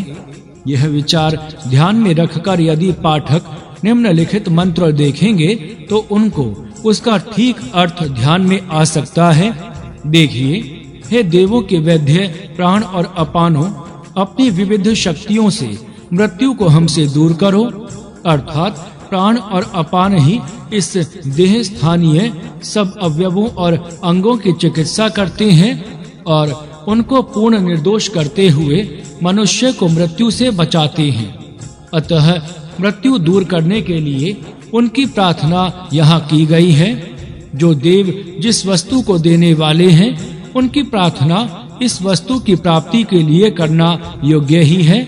इसी अर्थ को मन में धारण करके निम्नलिखित मंत्र देखिए। हे प्राण और अपानो, शरीर में उत्तम रीति से संचार करो और शरीर को मत छोड़ो। यहाँ अश्विनों देवता के बदले प्राणापानो शब्द ही है और यह बताता है कि हमने जो अश्विनों का अर्थ प्राण और अपान किया है वह ठीक ही है। ये प्राण और अपान शरीर में उत्तम प्रकार संचार करें। शरीर को इनके उत्तम संचार के लिए योग्य बनाना निरोग रहने के लिए अत्यंत आवश्यक है। शरीर को प्राण संचार के योग्य बनाने के लिए योग शास्त्र में कहे धौती, बस्ती, नेति आदि क्रियाएं हैं। इनसे शरीर शुद्ध होता है, दोष रहित बनता है और प्राण संचार द्वारा सर्वत्र अनारोग्य स्थिर होता है। शरीर में प्राणापानों का यह महत्व है। प्राणापानों का बहुत महत्व है, इसीलिए कहा है कि यहाँ प्राण और अपान ये दोनों तेरे सहचारी मित्र बनकर रहें, तेरे विरोधी करने वाले ना बने। सहचारी मित्र सदा साथ रहते हैं और सदा हित करने वाले होते हैं। इस प्रकार ये प्राणापान मनुष्य के सहचारी मित्र हैं। मनुष्य इनको ऐसा समझे और उनकी मित्रता ना छोड़े। ऐसा करने से क्या होगा सो इसी मंत्र में लिखा है। वृद्धि और पुष्टि को प्राप्त होता हुआ तू 100 वर्ष तक जीवित रहेगा, अर्थात प्राण और अपान को अपने अंदर उत्तम अवस्था में रखेगा तो तू पुष्ट और बलिष्ठ होकर 100 वर्ष की दीर्घ आयु प्राप्त करेगा। दीर्घ आयु प्राप्त करने का यह उपाय है। मनुष्य योग शास्त्र में कहे उपायों का अवलंबन करके तथा प्राणायाम का अभ्यास करके अपने शरीर में प्राणापानों को बलवान करके कार्यक्षम बनावे, जिससे मनुष्य दीर्घ आयु बन सकता है। प्राण अपान ये ऐसे सहायक हैं कि वे दोनों से घटी हुई आयु को भी पुनः प्राप्त करा देते हैं। देखिए, जो तेरी आयु हीन दोषों के कारण घट गई है, वे प्राण और अपान पुनः उस स्थान पर आवें और उस आयु को वहां पुनः स्थापन करें। यह है प्राणपानों का अधिकार। कुमार अथवा तरुण अवस्था में कुछ अनियम के कारण यदि कोई ऐसे कुव्यवहार हो गए हैं और उस कारण यदि आयु क्षीण हो गई तो युक्ति से प्राण और अपान उस दोषों को हटा देते हैं और दीर्घ आयु प्राणोपासना करने वाले मनुष्य को अर्पण करते हैं। इसीलिए कहा है, इमं प्राणः मा हासित्वः अपान अवहाय मा परागात। इसको प्राण ना छोड़े, देवों और अपान भी इसको छोड़कर दूर ना चला जावे, क्योंकि प्राण और अपान इस मनुष्य के देह को छोड़ने लगे तो कोई दूसरी शक्ति मनुष्य को आयु देने में समर्थ नहीं हो सकती। इनके रहने पर ही अन्य शक्तियां सहायक होती हैं। अन्य शक्तियां इस मंत्र में सप्त ऋषि नाम से कही गई हैं, जो इस देह में रहकर मनुष्य की सहायता करती हैं। मैं इस मनुष्य को सप्तम ऋषियों के पास देता हूँ। वे इसको बुढ़ापे तक उत्तम कल्याण के मार्ग से ले चलें। ये सप्त ऋषि सप्त ज्ञानेंद्रियां, पंच ज्ञानेंद्रियां और मन तथा बुद्धि हैं। इनके विषय में पूर्व स्थल में कई बार लिखा जा चुका है। जब प्राण और अपान उत्तम अवस्था में रहते हैं तब ये सातों इंद्रिय उत्तम अवस्था में रहती हैं और मनुष्य दीर्घ जीवन प्राप्त करता है। ये प्राणापान शरीर में बलवान रहने चाहिए। इनका बल कैसा होना चाहिए, इस विषय में निम्न मंत्र देखिए। जैसे बैल गौशाला में वेग से प्रवेश करते हैं, वैसे प्राण और अपान वेग से शरीर में प्रवेश करें। प्राण का अंदर प्रवेश बल से होवे और अपान का बाहर निःसरण भी वेग के साथ होवे। इनमें निर्बलता ना रहे, यही तात्पर्य यहाँ है। अवास्तविक वेग उत्पन्न हो, यह इसका मतलब नहीं है। इस प्रकार मन का वेग योग्य प्रमाण में रहे तो यह आयु का खजाना वार्धक्य तक ठीक अवस्था में रहेगा। इस विषय में मंत्र देखिए। यह दीर्घ आयु का खजाना न्यून ना होता हुआ यहाँ बढ़े, अर्थात पूर्वोक्त प्रकार प्राणापान अपना अपना कार्य करने के लिए समर्थ हो और दीर्घायु का खजाना बढ़ता जाता है। दीर्घ आयु प्राप्त करने का उपाय प्राणापान को बलवान बनाना ही है। इस विषय में और देखिए, प्राण से तेरा जीवन बढ़ाता हूँ और अपान से तेरा क्षय दूर करता हूँ। प्राण अपना साथ जीवन की शक्ति लाता है तथा शरीर जीवनमय करता है, और अपान अपने साथ शरीर के क्षय को बाहर निकालता है, जिससे शरीर निर्दोष होता है। इस प्रकार ये दोनों शरीर को जीवन पूर्ण और निर्दोष बनाते हुए इसको दीर्घ जीवन देते हैं। यही बात निम्नलिखित मंत्र भाग में कही है। प्राण से उत्पन्न होने वाला श्रेष्ठ अग्नि हमारी आयु सब प्रकार से धारण करे। यहाँ प्राण के साथ रहने वाला जीवाना अग्नि अपेक्षित है। प्राणायाम करने से, विशेषकर भस्त्रा करने से शरीर में अग्नि बढ़ने का अनुभव तत्काल आता है। इस सूक्त में कहा अग्नि यही शरीर स्थान की उष्णता है, यहाँ बाहरी अग्नि अपेक्षित नहीं है। अगले सप्तम मंत्र में कहा है कि हम अंधकार से दूर होकर उत्तम प्रकाश में आवें और सूर्य की ज्योति को प्राप्त हों। इस मंत्र में जो यह बात कही है, आयुष्य बढ़ाने की दृष्टि से इसकी बड़ी आवश्यकता है। इससे निम्नलिखित बोध मिलता है। पहला, हम अंधकार के ऊपर चढ़ें, अर्थात अंधकार के स्थान में निवास करना आयु को घटाने वाला है। अतः हम अंधकार के स्थान को छोड़ें और ऊपर चढ़ते हैं। और दूसरा, उत्तम सुखदायक प्रकाश पूर्ण स्थान को प्राप्त करते हैं, क्योंकि प्रकाश ही जीवन देने वाला और रोग आदि दोषों को दूर करने वाला है। इसीलिए तीसरा, सब देवों के रक्षक उत्तम तेजस्वी सूर्य देव को प्राप्त करते हैं। सूर्य ही सब स्थावर जंगम के द्वारा प्राप्य है। अतः प्राण रूपी सूर्य को प्राप्त करने के कारण हम अवश्य दीर्घजीवी बने। दीर्घ आयु प्राप्त करने की इच्छा करने वाले लोग सूर्य प्रकाश वाले घर में रहें और कभी अंधेरे कमरे में ना रहें। इस प्रकार दीर्घ आयु बनने के दो उपाय इस सूक्त में कहे गए हैं।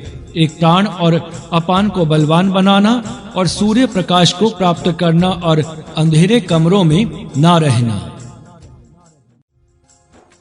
अथर्ववेद ज्ञान और कर्म 54, 56, 57, 1। ऋषि भृगु देवता इंद्र, ऋचा और साम, इन मंत्रों से मानवीय उन्नति के सब कर्म होते हैं। इसीलिए हम इन वेदों का अध्ययन करते हैं। ये ही वेद इस जगत की कर्म भूमि में प्रकाश देने वाले मार्गदर्शक हैं, क्योंकि ये ही देवों में सत्कर्म की स्थापना करते हैं। मैं गुरुस्ते, ऋचा, साम और यजु के विषय में पूछता हूँ, और हवन की विधि, शारीरिक बल कमाने के उपाय और मानसिक बल प्राप्त करने का उपाय भी पूछता हूँ। यह सब प्राप्त किया हुआ ज्ञान मेरी उन्नति का सहायक होवे और बाधक ना बने। इस सूक्त में कहा है कि ऋचा, यजु और साम ये ज्ञान देने वाले मंत्र हैं और इनसे श्रेष्ठतम कर्म किया जाता है। इन कर्मों को करके मनुष्य उन्नति को प्राप्त करता है और ओज तथा बल को बढ़ाता है। उक्त मंत्रों से मनुष्य ज्ञान प्राप्त करता है और उस ज्ञान से कर्म करके उन्नत होता है। परंतु किसी किसी समय मनुष्य मोहवश होकर ज्ञान का दुरुपयोग भी करता है और अपना नाश कर लेता है। उदाहरणार्थ, कोई मनुष्य बल प्राप्ति के उपाय का ज्ञान प्राप्त करता है और उसका अनुष्ठान करके बहुत बल कमाता है। शरीर में बल बढ़ने से वह घमंडी हो जाता है और वही मनुष्य निर्बलों को सताने लगता है और गिरता है। अतः इस सूक्त में अंतिम मंत्र में प्रार्थना की है कि वह प्राप्त हुआ ज्ञान हमारा घात ना करे। ज्ञान एक शक्ति है जो उपयोगकर्ता के भले बुरे प्रयोग के अनुसार भला बुरा परिणाम करने वाली होती है। इसीलिए परमेश्वर से प्रार्थना की जाती है कि वह हमारी सत प्रवृत्ति रखे और हमें घात पात के मार्ग में जाने ही ना दे। अथर्ववेद प्रकाश का मार्ग 55, 57 का 2। ऋषि भृगु देवता इंद्र, हे प्रभु, जो तेरे प्रकाश के मार्ग हैं और जिनसे तू सब जगत को चलाता है, उनसे हमें सुख के मार्ग से ले चल और हमें सुख दे। मार्ग दो हैं, एक प्रकाश का और दूसरा अंधेरे का। ईश्वर प्रकाश का मार्ग सबको बताता है और सबको सुखी करता है, परंतु जो इस प्रभु को छोड़कर अंधेरे के मार्ग से जाते हैं वे दुख भोगते हैं। इसीलिए इस प्रभु की ही प्रार्थना करना चाहिए कि वह अपना प्रकाश का मार्ग हमें दर्शावे और हमें ठीक मार्ग से ले चले। अथर्ववेद विश्व चिकित्सा 56-58 ऋषि अथर्वा देवता वृश्चिकादयः 2 वनस्पति ही 4 बृहस्पति ही, जिस पर तिरछी लकीरें होती हैं और जिसके पर्व होते हैं, ऐसे सांप के विष को मधु नामक वनस्पति दूर करती है। यह वनस्पति मीठे रस वाली है, मिठास के लिए प्रसिद्ध है। इसका नाम मधु है। यह विषय बाधा से टेढ़े मेढ़े हुए अंग वाले रोगी के लिए उत्तम औषधि है। इससे मच्छर भी दूर होते हैं। जहाँ कांटा है और जहाँ से रक्त पिया है, वहाँ से मच्छर आदि के विष को उक्त औषधि के प्रयोग से हटा देते हैं। विष बाधा से जो रोगी टेढ़ा मेढ़ा विरूप अंग वाला, ढीले संधियों वाला हो गया है और जो अपने मुख टेढ़े मेढ़े करता है, उस रोगी को इस औषधि द्वारा ठीक किया जा सकता है। नीचे से आने वाले खुश्क की पैदा करने वाले सांप या बिच्छू के विष को हम इनसे दूर करते हैं और उनको हम मार भी देते हैं।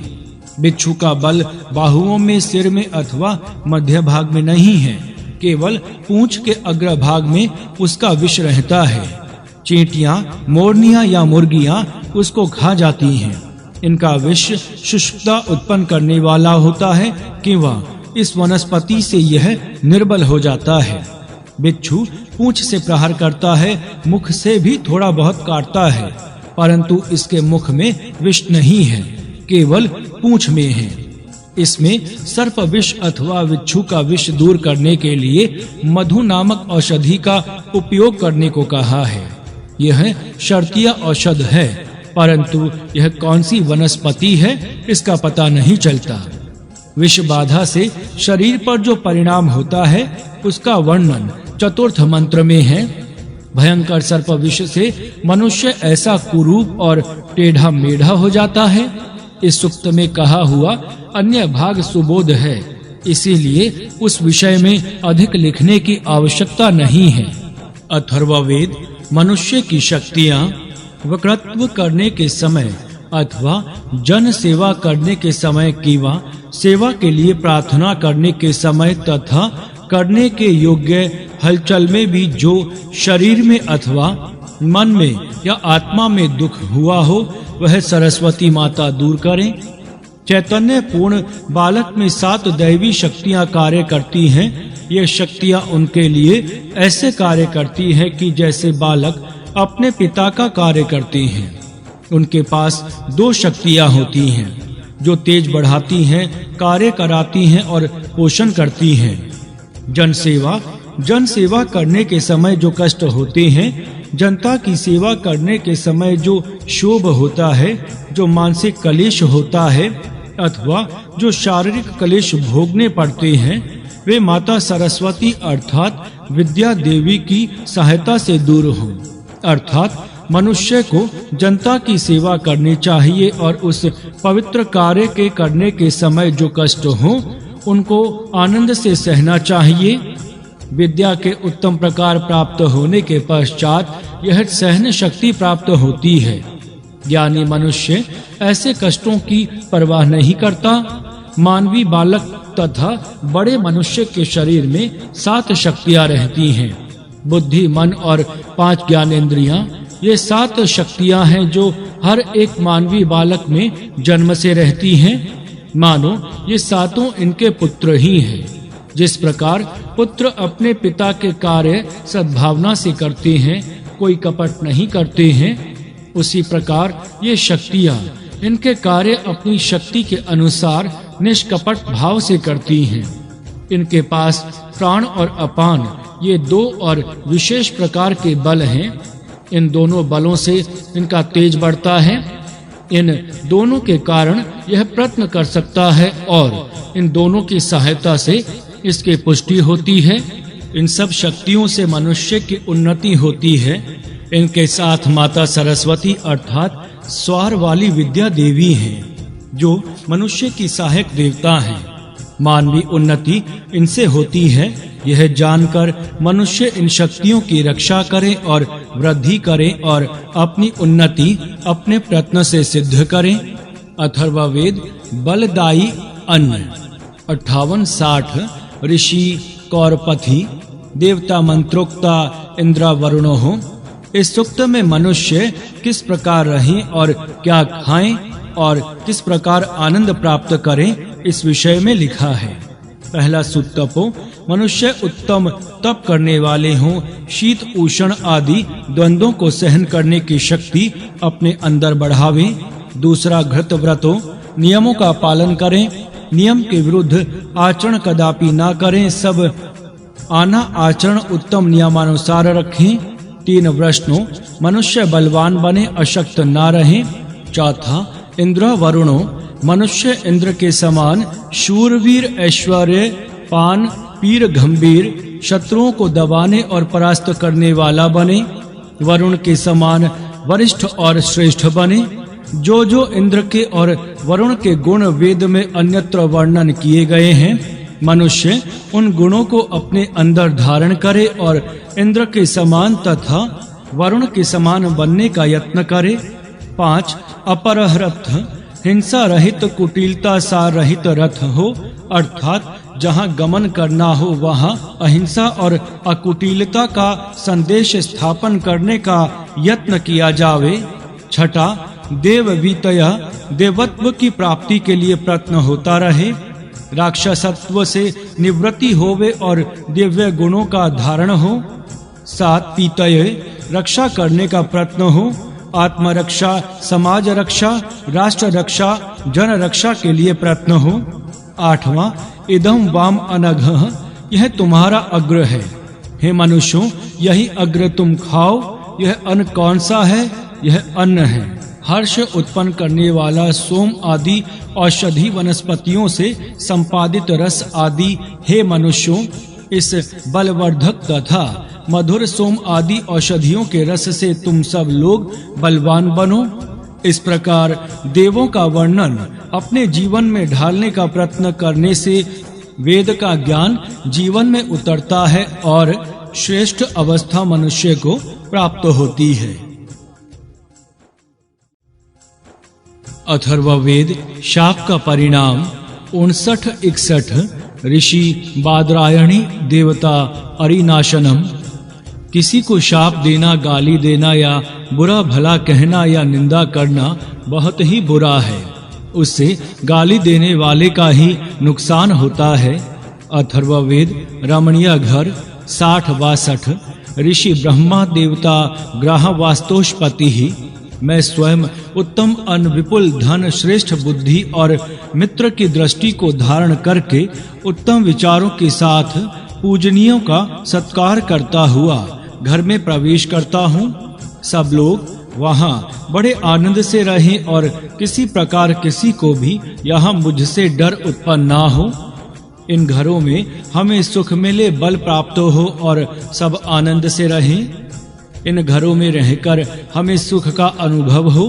हम यहाँ इष्ट मित्रों को बुलावें और सब आनंद से रहें। बहुत धनी आनंदव्रती वाले बहुत मित्र घर में बुलाए गए हैं। उनको यहाँ जितना चाहें उतना खान पान प्राप्त हो। यहाँ सबकी विपुलता रहे और कोई भूखा प्यासा ना रहे। हमारे घर में गौवें, बकरियां और भेड़ें रहें। सब प्रकार का सत्व वाला अन्न रहे, किसी प्रकार न्यूनता ना रहे। घर घर में सत्य, भाग्य, अन्न, आनंद, हास्य और खान और पान की विपुलता रहे। घर सुदृढ़ हो, अस्थिर ना हो। घर में सबका उत्तम पोषण होता रहे। कल्याण और सुख सबको प्राप्त हो और हमारी वृद्धि होती रहे। रमणीय घर कैसा होना चाहिए, यह विषय इस सूक्त में सुबोध रीति से कहा गया है। घर में प्रेम रहे, द्वेष ना रहे, सब लोग आनंद से रहें, परस्पर भीति ना हो। वहाँ धन दाने की सुख समृद्धि हो, गौरस विपुल हो, किसी प्रकार सुख भोग की न्यूनता ना हो। इष्ट मित्र आवे, आनंद करें, कोई कभी भूखा ना रहे। अन्न पान सत्व वाला हो, हर एक हृष्ट पुष्ट हो, कोई किसी कारण पीड़ित ना हो, इस प्रकार के घर होने चाहिए। यही गृहस्थाश्रम है। अथर्ववेद तप से मेघा की प्राप्ति। ऋषि अथर्वा देवता अग्नि ही, हम तप करके ज्ञान प्राप्त करें और दीर्घ आयु, बुद्धिमान और ज्ञान को चाहने वाले बने। तप करने से यह सिद्धि प्राप्त होती है, यह सूक्त का आशय है। अतः जो दीर्घ आयु और बुद्धिमान बनना चाहते हैं वे तप करें। अथर्ववेद शूरवीर 62-64 ऋषि मरीचि ही काश्यपः देवता अग्नि ही, यह तेजस्वी पुरुष सज्जनों का पालन करे, बलवान बने, जनों का अग्रणी बने, शत्रु सेना का पराभव करे, महारथी होवे, पृथ्वी के केंद्र स्थान पर आरूढ़ होवे, तेज से प्रकाशित होवे और सैन्य लेकर चढ़ाई करने वाले को पांव के नीचे दबा सके। मनुष्य इस प्रकार अपने गुण कर्म प्रकाशित करे और अपने राष्ट्र के केंद्र में विराजमान रहे। पाप से बचाओ, बचाने वाला देव।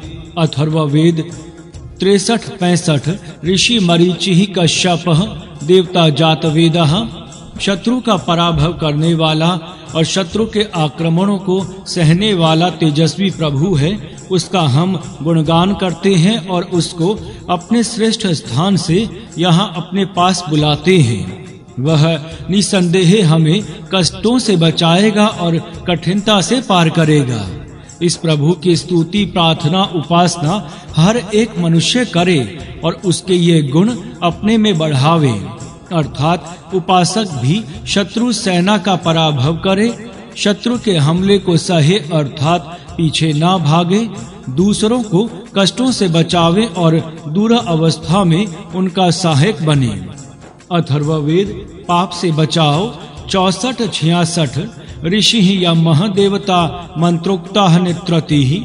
इन दोनों मंत्रों के प्रथम चरण दुर्बोध हैं। दूसरे चरणों में बताया गया है कि जल और अग्नि दोष मुक्त करके पाप से बचाते हैं।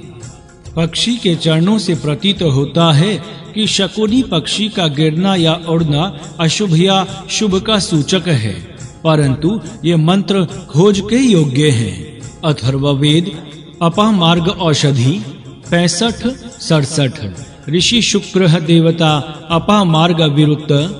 अपामार्ग औषधि के फल उल्टी दिशा से बढ़ते हैं, इसीलिए इस वनस्पति से उल्टे आचरण के सब दोष हटाए जाते हैं।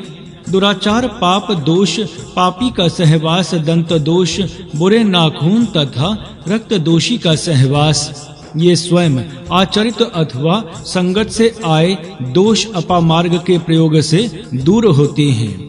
वैद्यों को इस सूक्त का विशेष विचार करना चाहिए। दंत दोष अपामार्ग का दातुन करने से दूर होता है, यह अनुभव है। पाठक भी इसी का अनुभव लें। अपामार्ग औषधि दोष निवारक है, तथापि इसका विविध रोगों पर कैसा उपयोग करना चाहिए यह विषय अन्वेष्टव्य है। महाराष्ट्र में विशेषतः ऋषि पंचमी के पर्व में अपामार्ग के काष्ठ से ही दंत धावन करने की परिपाटी इस दिन तक चली आई है। प्रायः इसका पालन इस समय स्त्रियां ही करती हैं, तथापि इस मंत्र में दंत रोग का दूर होना अपामार्ग प्रयोग से कहा है और यहाँ की परिपाटी भी वैसी ही है, अतः इसकी अधिक खोज करना योग्य है। अथर्ववेद ब्रह्म 66-68 ऋषि ब्रह्मा देवता ब्रह्म, जो ब्रह्म इस अवकाश में, वायु में, वृक्षों में, घास में विराजता है, जो पशुओं में अर्थात प्राणियों में प्रवाहित होता है, अर्थात जो स्थिर घर में विद्यमान है, वह सर्वत्र प्रकाशित होने वाला ब्रह्म हमें प्राप्त होता है। ब्रह्म नाम महान आत्म तत्व से सर्वत्र स्थिर चर में व्यापक है। वह सर्वत्र प्रकाशित होता है, जिसकी शक्ति से संपूर्ण जगत को यह सुंदर रूप मिला है। वह ब्रह्म हम सब मनुष्यों को प्राप्त हो सकता है, अतः उसकी प्राप्ति के लिए मनुष्य प्रयत्न करे। अथर्ववेद आत्मा 67-69 ऋषि ब्रह्मा देवता आत्मा सब इंद्रिय की शक्तियाँ, ज्ञान, चेतना, आत्मा, बुद्धि, मन आदि की सब चेतन शक्तियाँ मुझे प्राप्त हो और यहाँ उन्नत हो। इंद्रियाँ, ज्ञानेंद्रियाँ 5 और कर्मेंद्रियाँ 5 मिलकर 10 हैं। आत्मा नाम जीव का है। द्रविण का अर्थ यहाँ मन का उत्साह अथवा चैतन्य है। ब्राह्मण का अर्थ ब्रह्म आत्मा की ज्ञान शक्ति है। घीषणा, घीषणया का अर्थ बुद्धि अथवा अंतःकरण की शक्तियाँ हैं। ये अग्नि स्वरूप चेतन है। ये सब आत्मा की शक्तियाँ यहाँ स्थिर रहें, उन्नत हों और प्रकाश रूप होकर मुझे सहायक हों। अथर्ववेद सरस्वती 68, 70, 71। ऋषि शंताति देवता सरस्वती।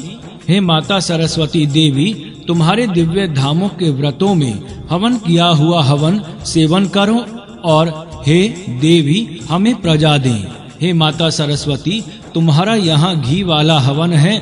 यह पितरों का हवि है जो खाने योग्य है। तेरे ये प्रकाशित कल्याणकारी सामर्थ्य हैं, उनसे हम मीठे बने। हे माता सरस्वती, हमारे लिए स्तुति करने योग्य, शुभ और सुखकारी हो। तेरी दृष्टि से हम कदापि वियुक्त ना हो।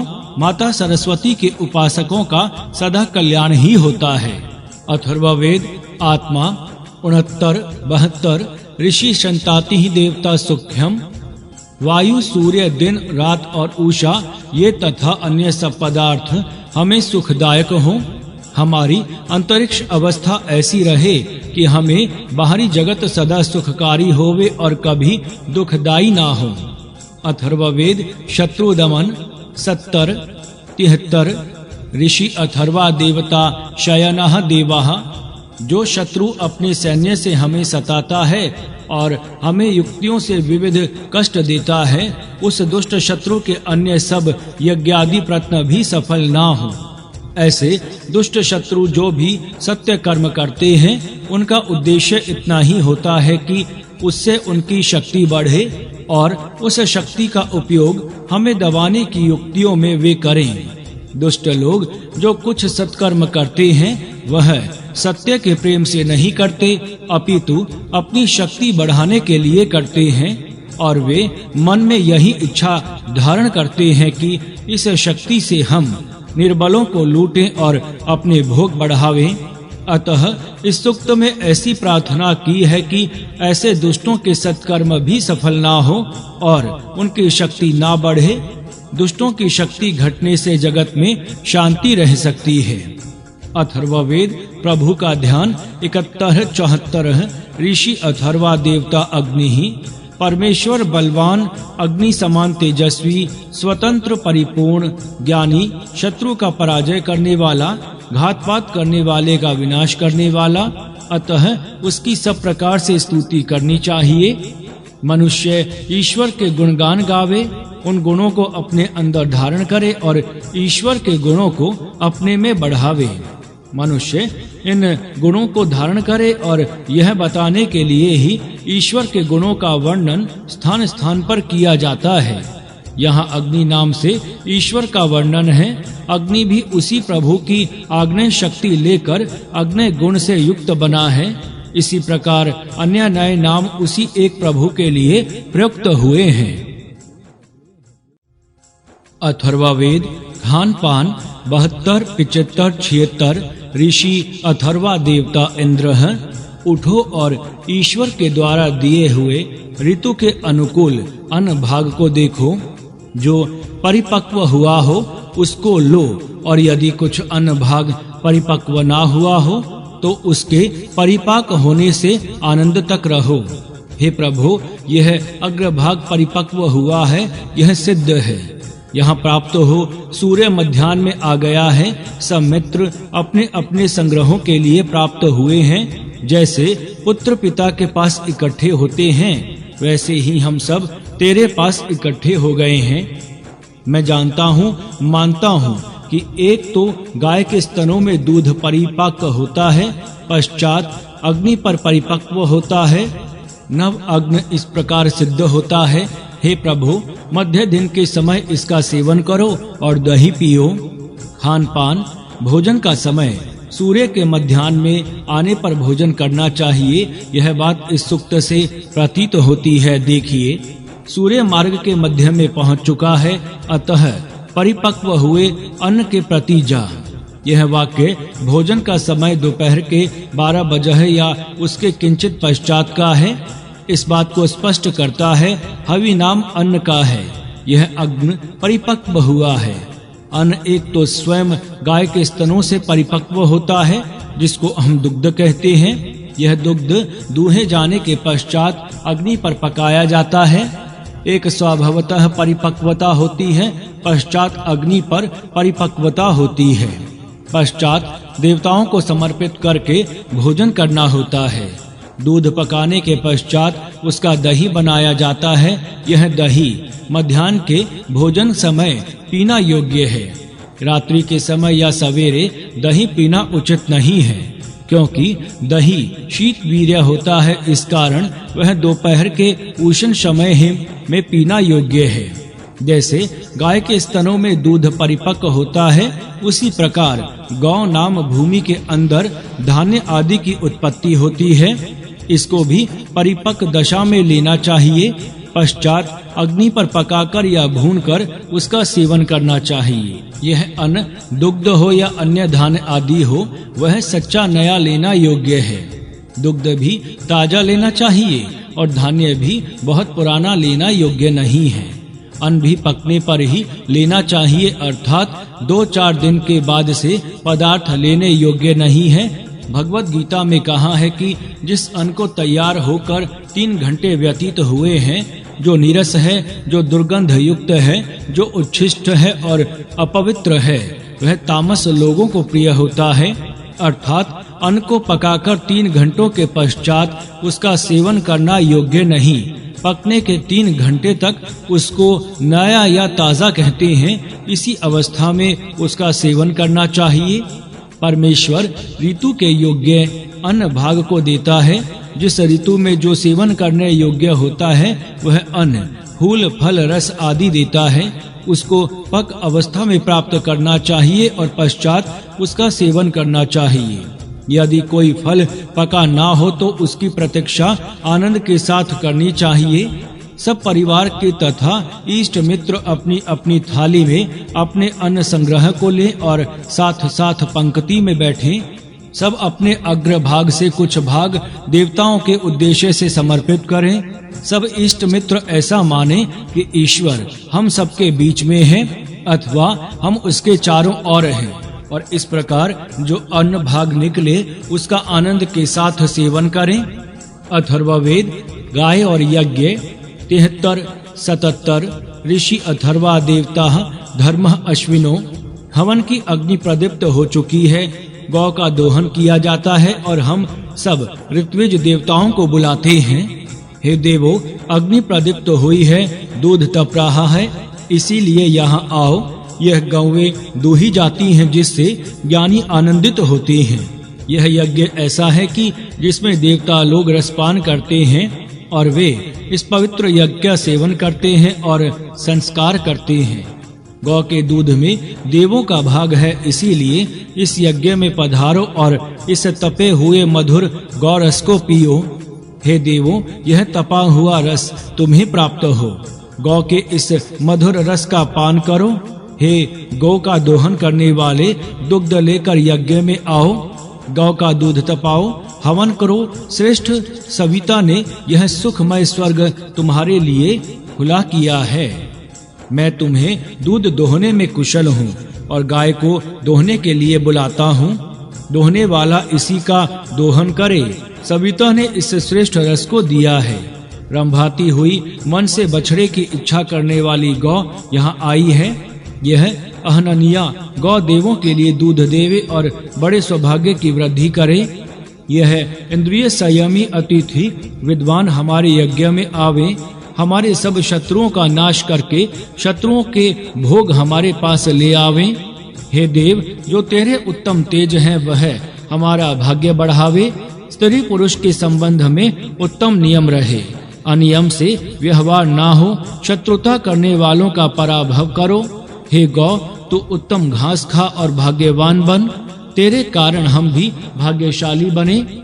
गाय घी खावे और इधर उधर भ्रमण करती हुई शुद्ध पानी पीवे। गाय और यज्ञ, गौरक्षा, गौ की रक्षा कैसे की जावे, इस विषय में इस सूक्त के आदेश स्मरण करने योग्य हैं। देखिए, पहला, सूर्य वत्स अद्दह, उत्तम घास खाने वाली अर्थात बुरा घास अथवा बुरे जौ न खाने वाली गौ हो। गाय के दूध में उसके द्वारा खाए हुए पदार्थ का सत्व आता है, इसीलिए यदि गाय उत्तम घास खावेगी तो दूध भी निरोग और पुष्टिकारक होवेगा। इसीलिए यह आदेश स्मरण रखने योग्य है। साधारण अनाड़ी लोग प्रातः काल गाय को भ्रमण के लिए ले जाते हैं और उस समय गौ को मनुष्य की शौच विष्ठा भी खिलाते हैं। पाठक ही विचार कर सकते हैं कि ऐसे पदार्थ खिलाने से उत्पन्न हुआ दुग्ध कैसा होगा। विष्ठा में जो पूरे पदार्थ होंगे, जो क्रमी होंगे, उन सब का परिणाम उस दुग्ध पर होगा और वैसा दुग्ध रोगकारक होगा। अतः यह वेद का संदेश गौ पालन करने वाले लोग अवश्य ध्यान में धारण करें। दूसरा, शुद्धम उदकम पिबंती, शुद्ध जल पीने वाली गौ हो, अशुद्ध मलिन गंदा दुर्गंध युक्त जल गौ ना पीवे, इसका कारण ऊपर दिया हुआ समझना योग्य है। तीसरा, आचरंती, भ्रमण करने वाली गौ इधर उधर अच्छी प्रकार भ्रमण करे। गौ केवल घर में बंधी नहीं रहनी चाहिए, वह सूर्य प्रकाश में भ्रमण करने वाली हो। सूर्य प्रकाश में घूमने वाली गौ का दूध ही पीने योग्य होता है। चौथा, विश्वदानी तृणम अद्धि, गौ सदा तृण घास ही खावे, दूसरे पदार्थ न खावे। जौ के खेत में भ्रमण करे और जौ खावे, इस प्रकार की गौ का दूध उत्तम होता है। पांचवी, भगवती भूयाः, बलवती प्रेममय शुभ गुण युक्त गौ हो। गाय पर प्रेम करने से वह भी घर वालों पर प्रेम करती है। इस प्रकार प्रेम करने वाली गौ का दुग्ध पीने से पीने वाले का कल्याण होता है। ये शब्द गाय का पालन कैसे करना चाहिए, इस बात की सूचना देते हैं। छठी, सुदूदाह, जो बिना आथास दूही जाती है, दोहन करने के समय जो कष्ट नहीं देती। सातवां, सुहस्तः गौधुक एनाम दोहत, उत्तम हाथ वाला मनुष्य ही गौ का दोहन करे, अर्थात दोहन करने वाला मनुष्य अपने हाथ पहले स्वच्छ करे, निर्मल करे और गौ को दूहे। हाथ फोड़े फुंसी से रहित हो, वैसे उत्तम हाथ से दोहन करे। इस आदेश का अत्यंत महत्व है। जो दोष भगवालियों के हाथों पर होगा, वह दोष दूध में उतरेगा और वह सीधा पीने वालों के पेट में जावेगा। अतः हाथ स्वच्छ रखकर गाय का दोहन करना चाहिए। आठवां, अघन्यः, गाय अवध्य हो अतः उसको मारना भी नहीं चाहिए। अपनी माता के समान प्रेम से उसका पालन करना चाहिए। नौवां, सा महते सौभाग्यवर्धताम, ऐसी पाली हुई गौ बड़े सौभाग्य के साथ बढ़े। हर एक घर में ऐसी गौमाता रहे, हमारी भी यही इच्छा है। 10वां, वत्सम इच्छन्ति, गौ बछड़े वाली हो, मृत वत्सा ना हो। मृत वत्सा गौ का दूध पीने से पीने वालों के घर में भी यही बात बन जाएगी, क्योंकि यदि गौ के दूध के दोष के कारण उसका बछड़ा मरा हो तो वह दोष पीने वालों के वीर्य में भी बढ़ेगा। अतः बछड़े वाली गाय हो और बछड़े की इच्छा करती हुई वह प्रेम से घर में आए। 11, गौधूकम पयसा उपद्रव, उसित्रापायः पायः धर्मे सिंचः, गाय का दोहन करने वाला मनुष्य दुग्ध लेकर शीघ्रता से आवे और वह गाय का दूध अग्नि पर रखे। इसका मतलब यह है कि बहुत देर तक दूध कच्चा ना रखा जावे। चाहे मनुष्य धारोषण ही पीवे, निचोड़ते ही पीवे, परंतु रखना हो तो शीघ्र ही अग्नि पर तपाकर रखे, क्योंकि दुग्ध में नाना प्रकार के कृमि हवा में से जाकर जम जाते हैं और वहां वे बढ़ते हैं। अतः कच्ची अवस्था में दुग्ध बहुत देर तक रखना नहीं चाहिए, शीघ्र ही अग्नि पर चढ़ाना चाहिए। 12वां, मधु दुहते, गाय का दोहन करके जो निचोड़ा जाता है वह मधु अर्थात शहद ही है, क्योंकि वह बड़ा मीठा होता है। 13, तप्तम पीबंतम, तपा हुआ दूध पियो, इसका कारण ऊपर दिया ही है। देवों के लिए इसी प्रकार के दुग्ध का समर्पण करना चाहिए। विशेषतः अश्वनी देवों का भाग गाय का दूध और घी ही है। यह बात चतुर्थ मंत्र में कही है। अश्वनी देव स्वयं देवों के वैद्य हैं, अतः उनको मालूम है कि कौन सा दुग्ध अच्छा है और कौन सा अच्छा नहीं है। अश्वनी देव दूसरा दूध पीते ही नहीं और दूसरा घी भी नहीं सेवन करते। यह बात हम सबको स्मरण रखनी चाहिए। अतः मनुष्यों को गाय का ही दुग्ध और घी पीना चाहिए और भैंस का नहीं। इसी प्रकार बाजार का दूध भी नहीं लेना चाहिए, क्योंकि वह दुग्ध इतना ही स्वच्छता से रखा हुआ होता है, यह कहना कठिन है। अतः घर घर में गौ पालनी चाहिए और उसका दूध यज्ञ में समर्पित करना चाहिए और हुत शेष भक्षण करना चाहिए।